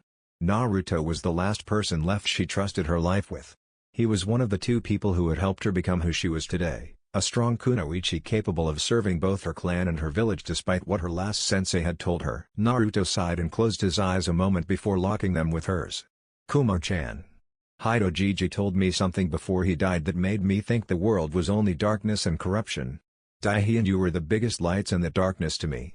Sensei wasn't far behind either. There are others too. But you 3 were the brightest lights. And 2 were snuffed out in an instant by an apathetic wind. That wind. Kumo-chan.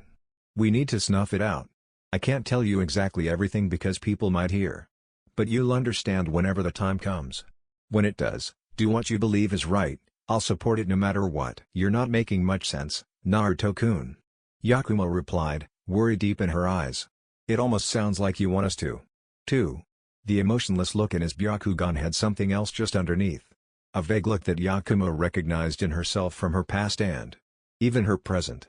It was just like it. Yes, to get our revenge. Too many die. I thought if I was strong enough I could protect you guys. After Gigi. I realized that sometimes it's out of reach because the enemy isn't human. Sensei and Daihi. I wasn't there to help them. The one responsible is somewhere in this village though. Yakumo held a hand over her mouth as she looked at the blonde she called her friend. Oh my Kami. Naru-kun. You've lost it. Hido. Daihi-kun. Hayate-sensei. 3 of your most precious people gone within months. Tossing those thoughts aside, in the back of her mind, a voice was whispering doubts on whether she was any different. Deep down, the Genjutsu user knew she wanted it too. That realization made her move her hand back down and look upon Naruto, eyes focused and intent. "You're right." The Chunin smiled at her reaction, knowing she was on his side. "Thank you, Kumo-chan." Laying his hand on her shoulder, Naruto looked in the brunette's eyes. "We've got to show them how important to us they were." Narrowing his eyes, he glared at the fan wielder and sand user from Suna. "We'll show just what happens when someone takes our family." The Kurama heiress found herself nodding without even thinking, a sudden, insatiable hatred taking root within her out of nowhere. She glanced at the two sand siblings taking part in this round. The hatred burned fiercely within her and seemed to shape itself within her in the shape of a gen. Just like Daihee's. Without warning, a man suddenly appeared in a swirl of leaves. Everyone in the arena and the stands turned their attention to him. "I am Shiranui Genma, proctor of this third exam." "Wait. What happened to the other guy, the six swordsman?" The blonde kunoichi from Suna asked, immediately gaining corresponding glares and killer intent from the remainder of Team 11. She looked at them curiously, though she was sweating under the combined intensity. "What, did I say something?" Seeing the way things were going, Genma spoke up. "Hayate was, unfortunately, caught in an accident along with one of the fighters, Funikusu Daihee. Because of this, I am taking place as proctor and Daihee will not be taking part in this exam." The explanation was enough for some of the Genin, but Yakuma looked ready to speak up, only silenced by her teammate's hand on her shoulder. "Due to the absence of Daihee, and apparently the Uchiha, it looks as if Suigetsu and Gaara are without matches. This will not affect the lineup, however." Suigetsu smirked cockily while Gaara grunted, arms crossed. The two, as well as the other Genin, read the underlying meaning. Suigetsu and Gaara would proceed to the quarterfinals round without any fighting. "Looks like we're in the same boat, eh, cousin?" The wielder of Kiba Karabushu asked as he looked at Naruto. "Hey, we might even fight in the finals?" Naruto smiled to Suigetsu, his hatred for Suna forgotten in lieu of family. "We may, Suigetsu. I would enjoy pitting Shiva against a blade such as yours, one of the seven swords of the mist." The watery boy sent a sharp-toothed grin at the blonde, nodding. Genma sighed in relief seeing the tense atmosphere raised. The Hokage had let him know of the special case Naruto presented in this exam ahead of time. Danzo had made it clear how talented the boy was to him. He was definitely strong if they were placing their hopes on him against the boy Jiraiya-sama believed to be Sunagaku's Jinchuriki. "I will now ask all but Inuzuka Kiba and Hyuga Neji move up to the competitor's box," Genma told the group, watching as all but the two Konoha Chunin hopefuls walked up the steps. Kiba and Neji stood across from each other with him in the middle, the two analyzing each other. "Hey, you're in for a world of pain, team," Kiba cockily explained to the older boy. "I'll show you why not to mess with my friends, why you don't try and strike down your own pack in front of an Inuzuka."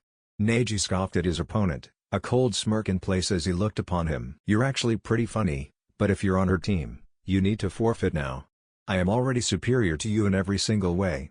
Fate is a cruel mistress, but she has so deigned that I will be victorious over someone from a lesser clan such as yourself. Your training this last month is quite irrelevant, as my experience exceeds yours by many months of active duty and even further training on my own." Kiba smirked at the arrogant boy as he looked to his Ninken. "Akamaru and I will take you out, Neji. I'll admit your clan's Juokin is dangerous." Kiba shivered at a few memories from the past month. "Very dangerous, but my month wasn't just for training.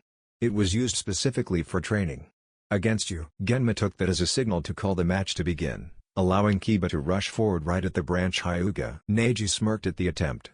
He admitted that Kiba had some speed on him, but it was nothing to Lee or himself, not even close. That was why he fell into the initial Juokin stance and waited. Finally Kiba reached him and sent a claw swipe right for his face, which was easily evaded by Neji tilting his head just so. In retaliation, Neji thrust forward, ready to block a few of the Mut's Tenketsu. Kiba smirked as he saw Akamaru latch onto Neji's ankle, messing up the boy's stance enough for him to sidestep the palm strike. Jumping back, Kiba waited for Akamaru to separate from the Hyuga and rejoin him. "Pesky mutt. I was going to go easy on you, but for that both of you will be going to the infirmary." "Hey, like to see you try then." Kiba taunted as he reached into his pouch and pulled out 2 pills. He ate one and tossed the other to Akamaru, both of them turning more feral with the latter's fur turning a deep, bloody red. "All force jutsu," Kiba announced as he used his style's taijutsu to the fullest potential. Akamaru then jumped onto his back. Human-beast clone jutsu. With that command, there were now 2 versions of the dog-like air, both growling at their opponent. "Come then, mutt," Neji commanded as he fell into a slightly different taijutsu stance. He was obviously not holding back any longer as veins bulged around his eyes, signaling the activation of his Byakugan. Immediately, Neji dashed forward, far faster than Kiba was in his assault. In a flurry of palm strikes, the Hyuga tore through one of the nin's defenses, closing dozens of tenketsu before he finished with one final strike that sent that one flying right into a wall. Neji smirked until it turned out that the one he attacked exploded in smoke, leaving nothing but the form of Akamaru. Gravity ring, release. Those words gained Neji's attention as he turned to look at Kiba. The boy was grinning. But it had no humor whatsoever. Kiba's hair was shadowing his eyes as an almost maniacal grin spread his lips and revealed longer than normal canines. "I'll show you the results of my anti-Juukan training with Ruto, Shino, Hinata-chan and Kurenai-sensei. My whole team helped me for this moment." Sparks suddenly touched Kiba's flesh starting from his clawed hands and spread all over his body. Rager passing Fang. Neji fell into a defensive stance, readying his absolute defense as he saw Kiba erupt into a twister of claws and lightning-natured chakra. Tensing his legs, he suddenly spun while releasing chakra from every tenketsu in his body. 8 trigrams, heavenly rotation. A sphere of blue energy erupted around him just in time to block the attack head-on. Even so, Neji could feel the electricity coursing from Kiba's body, through the currents of chakra around him and into his own. D-damn. Even without hitting me, he's affecting me. I can't stop though. Otherwise he'll slam into me without any buffer to take the brunt. Suddenly, the arrogance he held before had disappeared. For the first time, Neji entertained the possibility he might actually lose to this mutt. Damn Naruto. Helping a lesser clan to take down his own family. Neji gritted his teeth and gathered chakra in his core for a risky move. Of course, it deviated far away from his strict style, but sometimes rules had to be broken.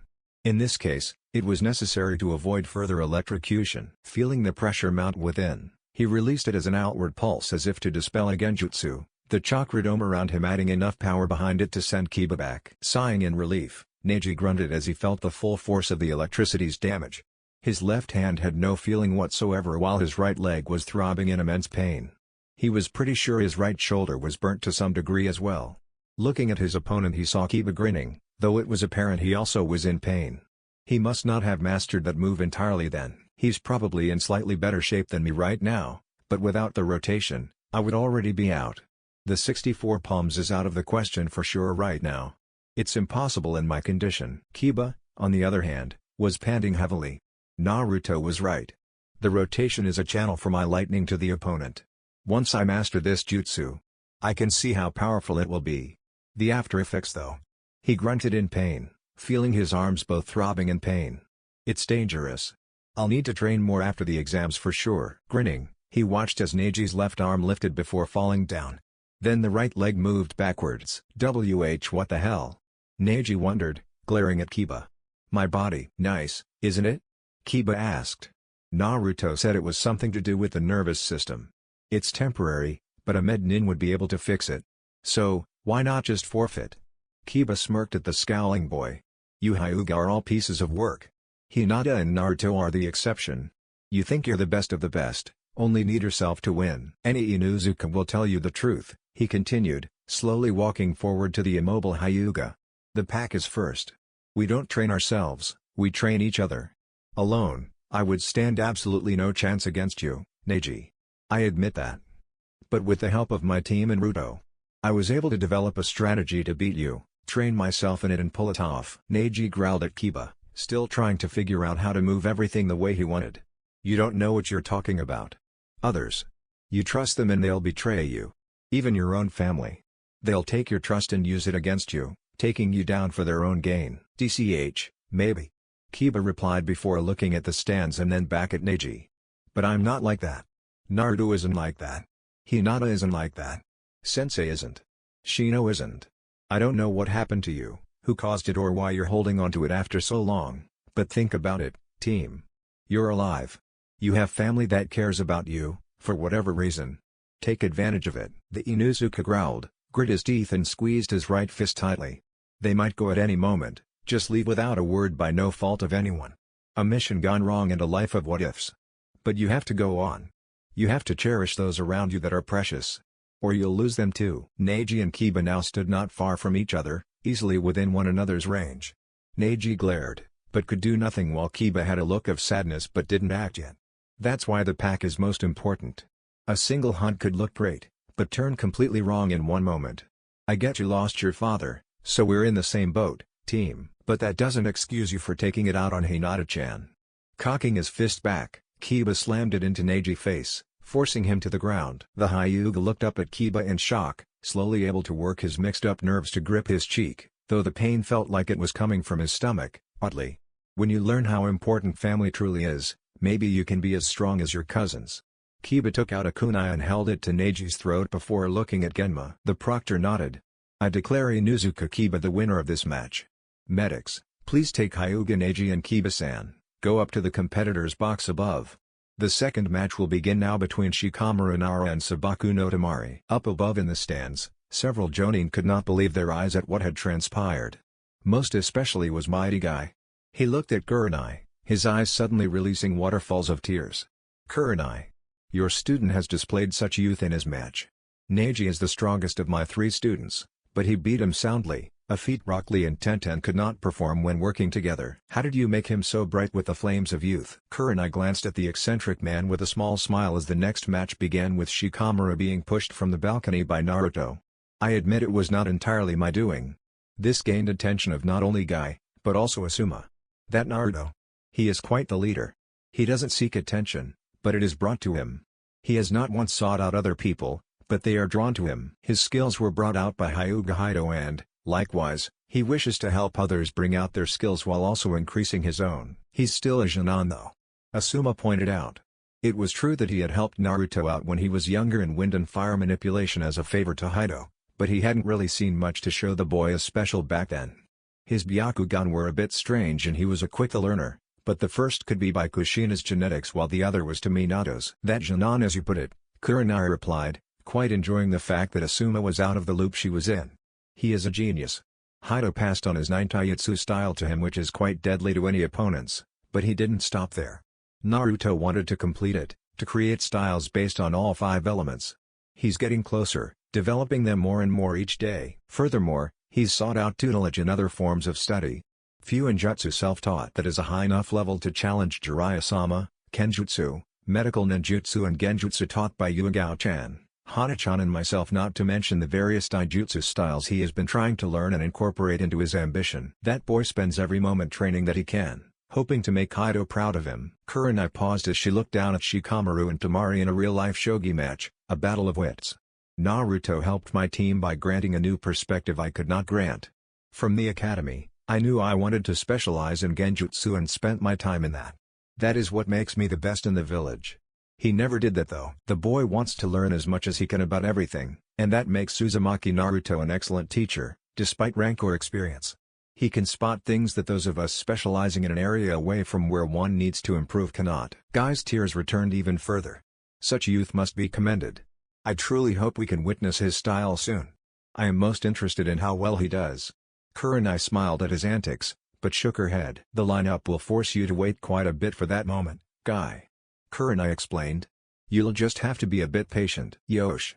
I shall patiently await young Naruto-kun's match, and if I cannot then I will juggle 3 boulders at once. Meanwhile, in the competitor's box, Kiba had finally hobbled his way up before collapsing against a wall. Naruto and Yakumo headed to his side immediately. You took quite a beating, Kiba. Naruto reprimanded the boy, eliciting a tired chuckle. Yeah. I won though. That has to count for something, right?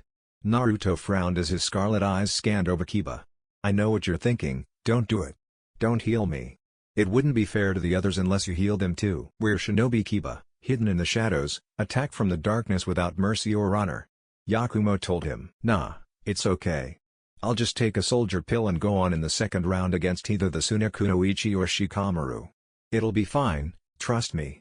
True to his word, Kiba dug into his pouch and pulled out one before consuming it. He then slowly stood up, grinning weakly. Don't worry so much about me. The blonde and brunette sighed in tandem before standing as well, looking at him. All right. Naruto conceded. No healing. Just be careful in the next match. It looks as if Shikamaru lost. She uses bursts of wind from her fan, so you'll have to be fast. Kiba noted the strange tone he used to describe the kunoichi, but ignored it. Right, So who's up next then? The Inuzuka wondered idly. We are? Tenten answered as she walked past the two. The bun-haired Kunoichi looked at Kiba, but was unsure how to feel towards him. He had beaten Eiji, but she could hear the lecture he gave her teammate. On one hand, he was her teammate and she should be angry someone beat him so soundly. On another hand, hopefully it would rip that stick out of his ass. Behind her, Karen walked. She stopped by Naruto, smiling seductively as she leaned in to whisper to him. "Wish me luck, Naruto-kun tilde." She hugged his arm between her breasts without any apparent shame, making Naruto blush heavily. "Gee, good luck, Karen-chan." Naruto smiled, struck by memories from one of his blood clones just then. Karen smirked and kissed the blonde's cheek before following behind her opponent down the stairs. "What was that about?" Yakumo demanded from Naruto, hands on her hips.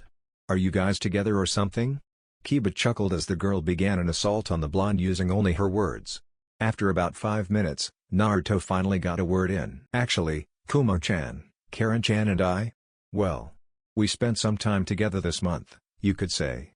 Yakumo huffed, glaring at the blonde. "Explain." Yakumo ordered. "I'm curious too, Ruto." Kiba acknowledged. "I mean, she's always flirting with you. And you always act differently around her. What's up with that?" Naruto paused in thought, clearing his head. "Well, truth is, since Karen-chan is family, I wanted to get to know her better, you know? We just spent some time together for the first week after the preliminaries and we had some fun, talking about our past, our dreams, our teams and families." He smiled nervously at Yakumo then. "Sometime in the third week though, we were on the Hokage monument and dusk was falling, the sun set right after we had a picnic in Karen-chan. She took the initiative and..." Yakumo got the picture and puffed her cheeks in annoyance. "So, she's trying to take you away from us." The Genjutsu mistress in training glared down at the arena before looking at her blonde friend. "You aren't leaving, understand that?" she demanded and poked his chest. "I wasn't. You aren't leaving me." "They already left, Naruto-kun." Yakumo glared at the blonde with teary eyes. "Sensei. Daihi-kun. I loved him, Naruto-kun. Daihi-kun had my heart. Don't you understand? And then he was taken from me without warning." Her anger had receded to the barest whisper until she suddenly grasped onto Naruto's haori tightly and buried her face into it. Naruto was in complete shock himself, unsure about what to do. Kiba had slipped away some time ago, leaving him alone in this. Yakumo and Daihi. I didn't even notice.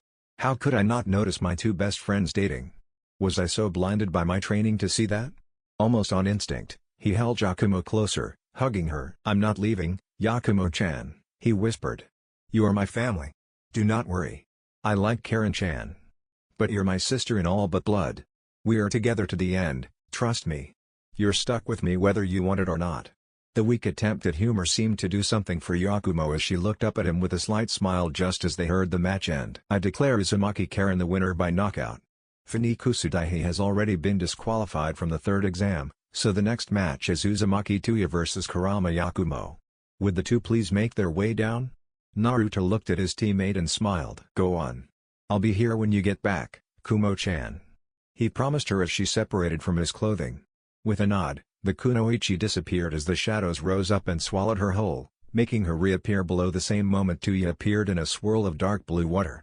"Good luck, Kumo-chan," Naruto whispered as the next match began. "This may be interesting." Hiruzen looked to the Kazekage, curiosity in his eyes. "I've heard about the skills of both these kunoichi, each extremely skilled in the art of genjutsu, am I correct?" "You are, Kazekage Dono." The Sandaime replied. "Yakumo-chan is the heiress to the Kurama clan and the only one to have gained the full bloodline in generations. I dare say her illusions could fool even most Dujutsu." "Most, Hokage Dono?" The Kazekage wondered. Hatake Kakashi admitted his Sharingan could not see through it, the Hyuga cannot either. "Her master illusion is extremely potent. The only Dujutsu I know of that can detect them belongs to another of the Junin here." The Kazekage hummed in thought, smirking underneath his veil. "Which one would that be?" he wondered. Hiruzen chuckled at the question. "Now, you don't think I can give up something like that, do you? That is a clan secret for the Junin in question, one I will not divulge, even between us allies. That would be equivalent to you telling me the secrets to your village's Jiten." The Kazekage nodded, though his disappointment was apparent. "Of course, Hokage Dono. Let us watch then." Down below, the two genjutsu using kunoichi looked at each other. Tuya had a smirk on her lips, flute in hand and stood ready to begin the moment Genma gave the signal. Yakumo, inversely, had red eyes, a disoriented look in her eyes and stood a bit shakily. Both Genma and Tuya saw this, but as Yakumo hadn't forfeit her right to continue, the match would continue. "Are both of you ready?" Tuya's cocky grin was answer enough while Yakumo gave a single nod in reply. "Begin." He jumped back as soon as the command was given, leaving the redhead and brunette to their own devices. Raising her flute to her lips, Tuya didn't play it quite yet. Oka'asama was very specific in her orders regarding this one. She thought, "Let's test her out a bit before I do anything major. She seems to be less than her peak anyways, probably because of that Kenjutsu Jinan and her sensei being killed 2 days ago." Tuya's thoughts were interrupted by Yakumo tossing a kunai right at her, which she deflected with her flute, smiling at her opponent. "Come on, do a bit better than that." Yakumo scowled weakly at her scolding, holding out her hand as a trio of shuriken appeared all at once. The redhead was intrigued by this as she dodged the projectiles. "That's a neat trick. Some sort of seal, right?" "Naru-kun made it." Yakumo spoke, trailing off as she realized what she said, frowning. "Interesting. She's so out of it, she can't even properly distinguish between thought and speaking." Tuya grinned at this, raising her flute to her mouth before she began to play a tune. Immediately, the surroundings changed for the two competitors, no one else allowed within the created world of Tuya's illusion. It was an instant change.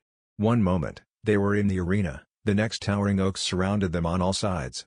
Shadows stretched infinitely with the redhead having disappeared, only two silhouettes remaining in the woods. Yakumo's fractured mindset was caught up in the illusion.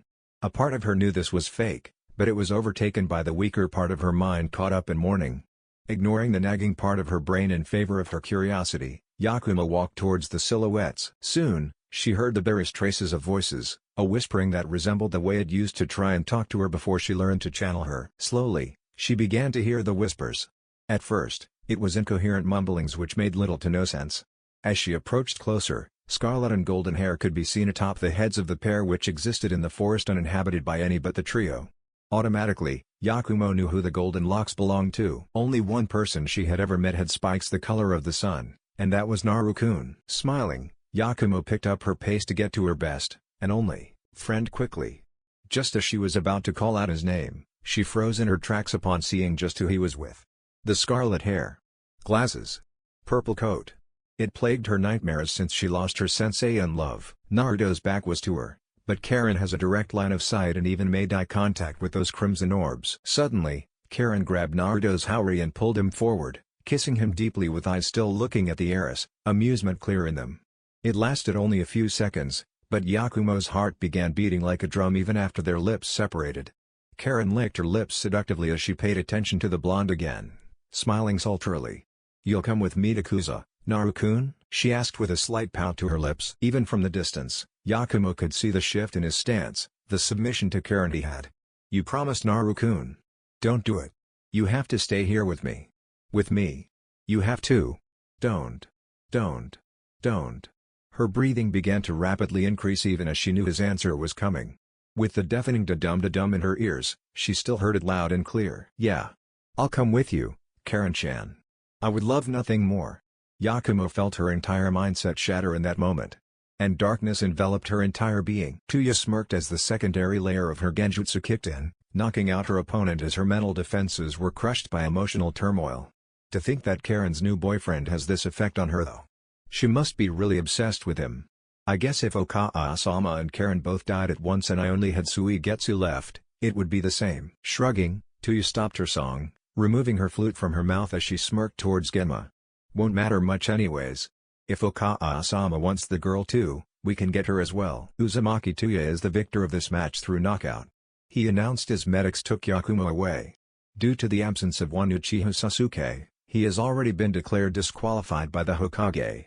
This means Sabaku no Gaara will get a bye to the second round as well as Uzumaki Naruto, who was originally the only one without an opponent. Genma could already hear the boos of disappointment of a potentially stellar match being cancelled, especially after such a boring one they just witnessed.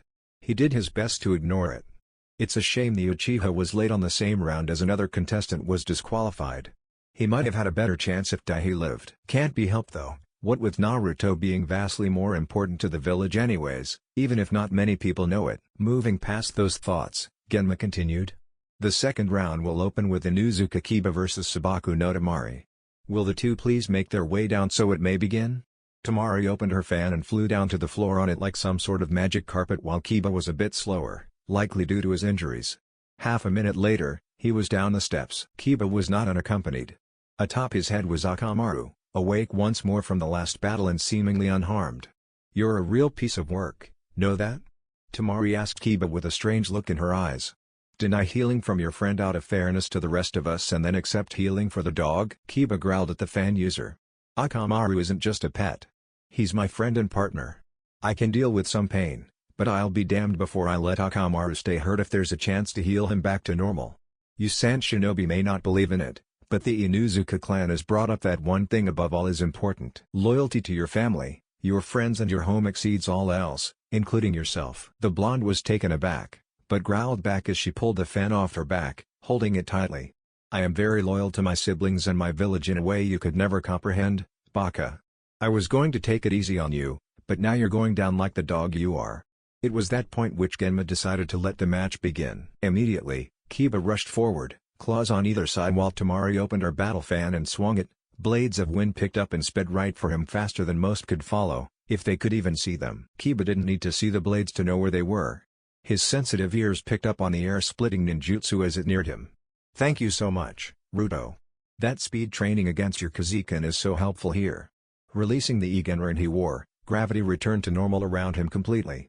It had been set to 3 Gs after 1 month, and he felt the difference. Of course, if not for those lightning-induced injuries and the still-closed tenketsu from his previous battle, he probably could have moved even faster. The boost seemed to be just enough for him to continue running with hands behind him, sidestepping or ducking around the blades with minimal scratching to his flesh.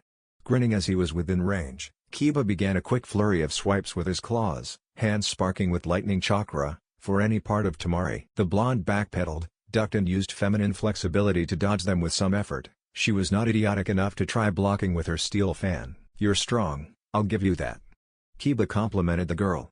But fan users train so much in long-range combat, their taijutsu is always lacking.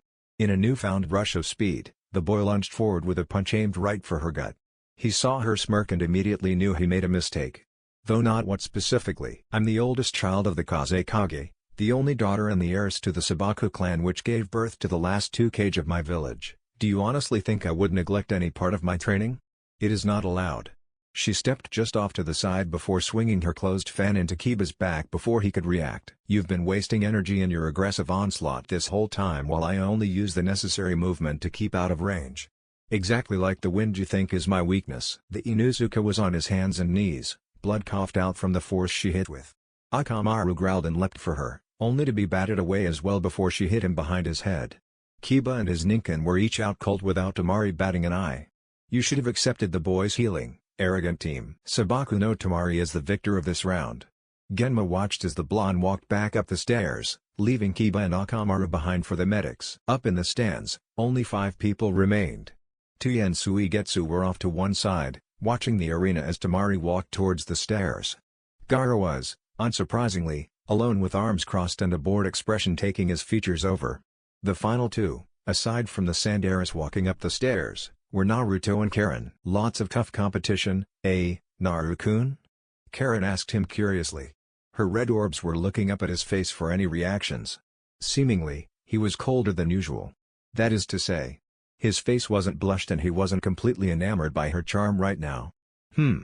I think it's because he's the only Konohajanan left now.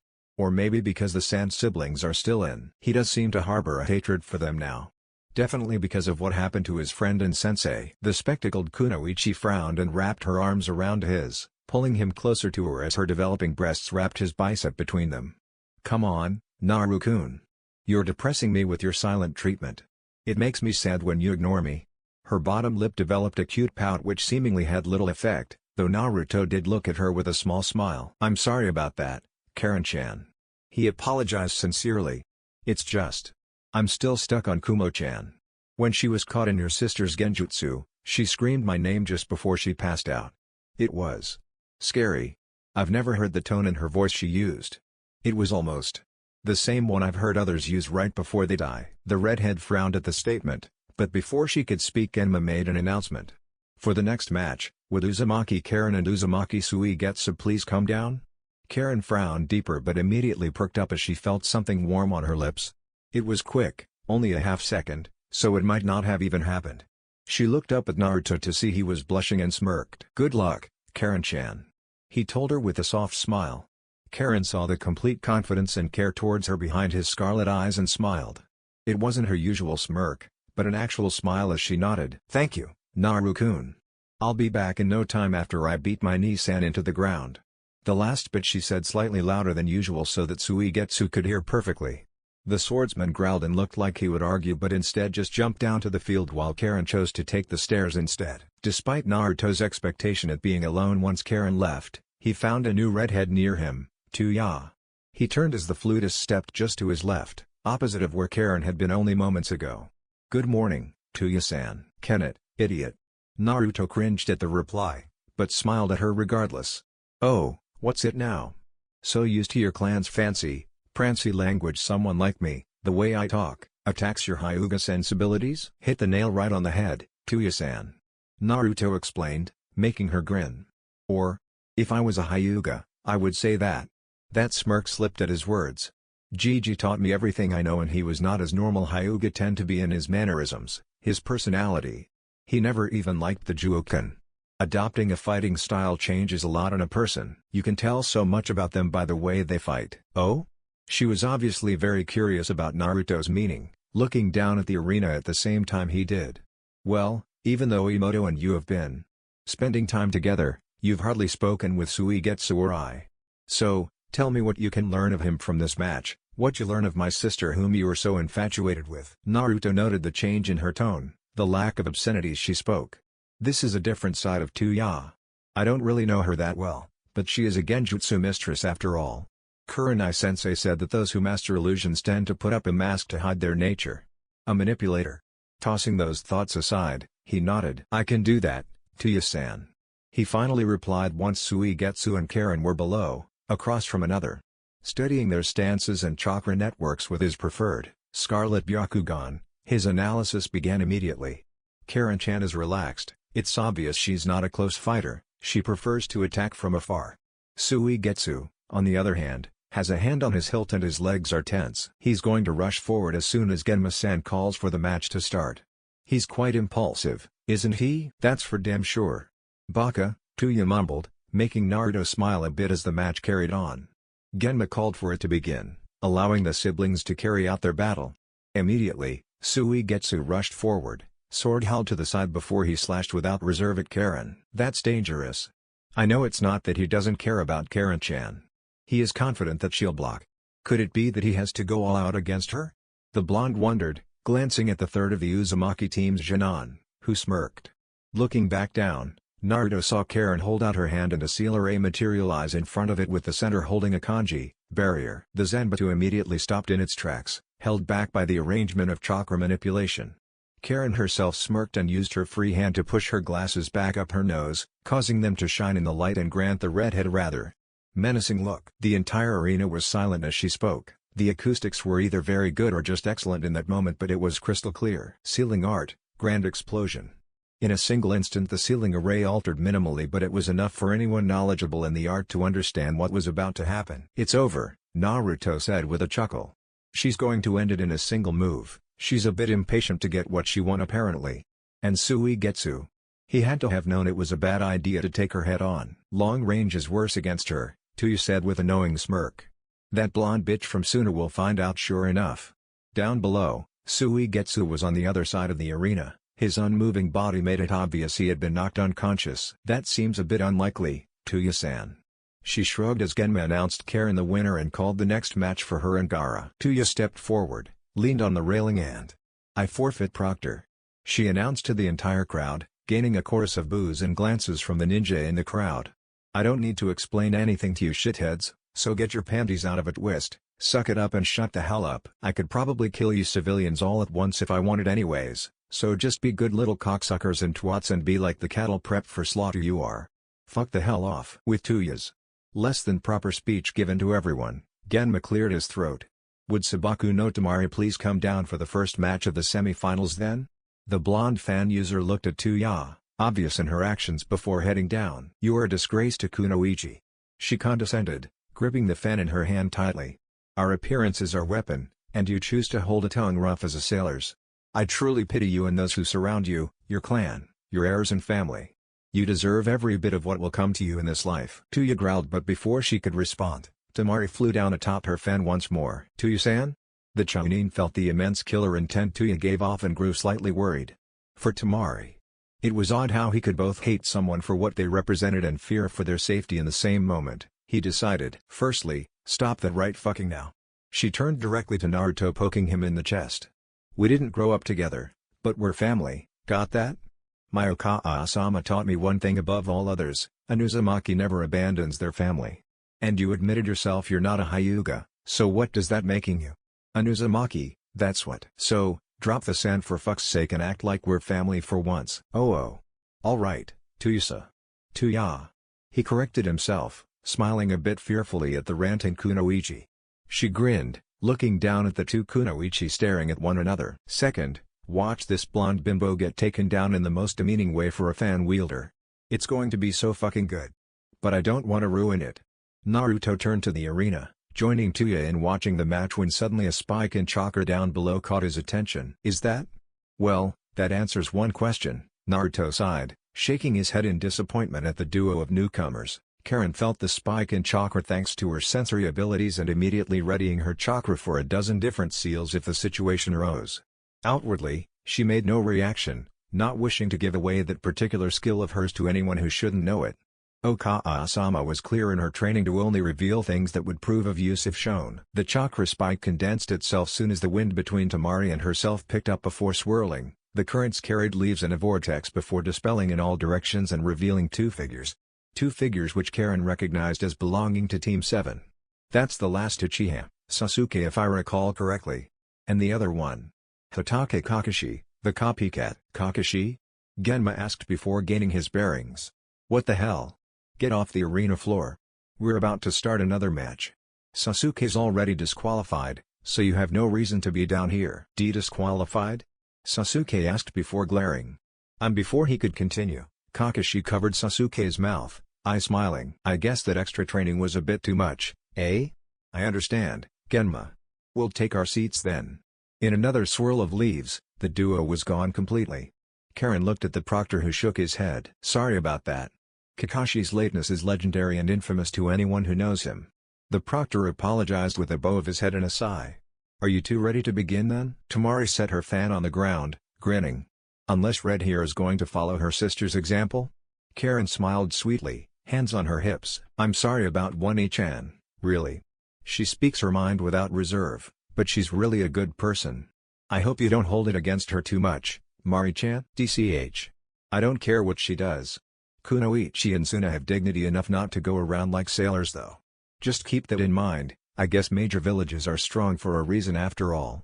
Karen smiled sweetly to her fellow Kunoichi, not showing any of the underlying anger beneath her seemingly gentle disposition. "She's so arrogant.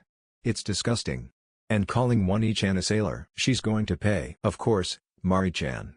I understand you completely." The Sandaeras smirked as Genma called for the match to begin. When the proctor jumped back, Karen smirked.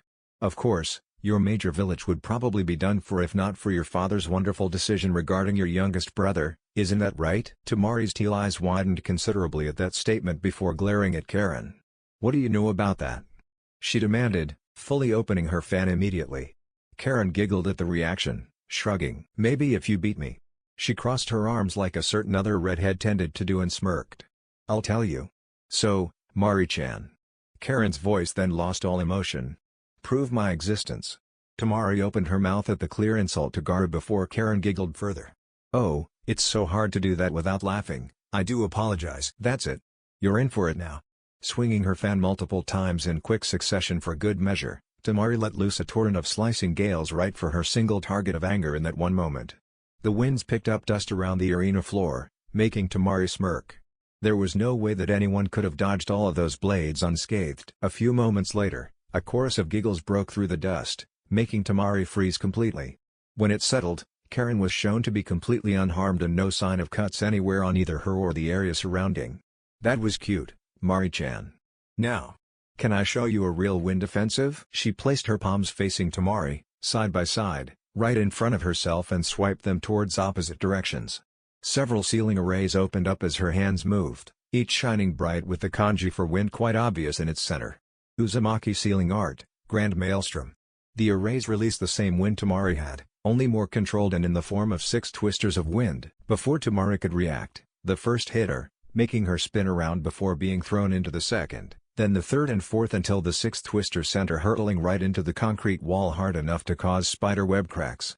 When she slumped down, unmoving, Genma approached the Eris and called the match in Karen's favor. She smirked before disappearing in a swirl of water. Now, the second match of the semifinals will take place.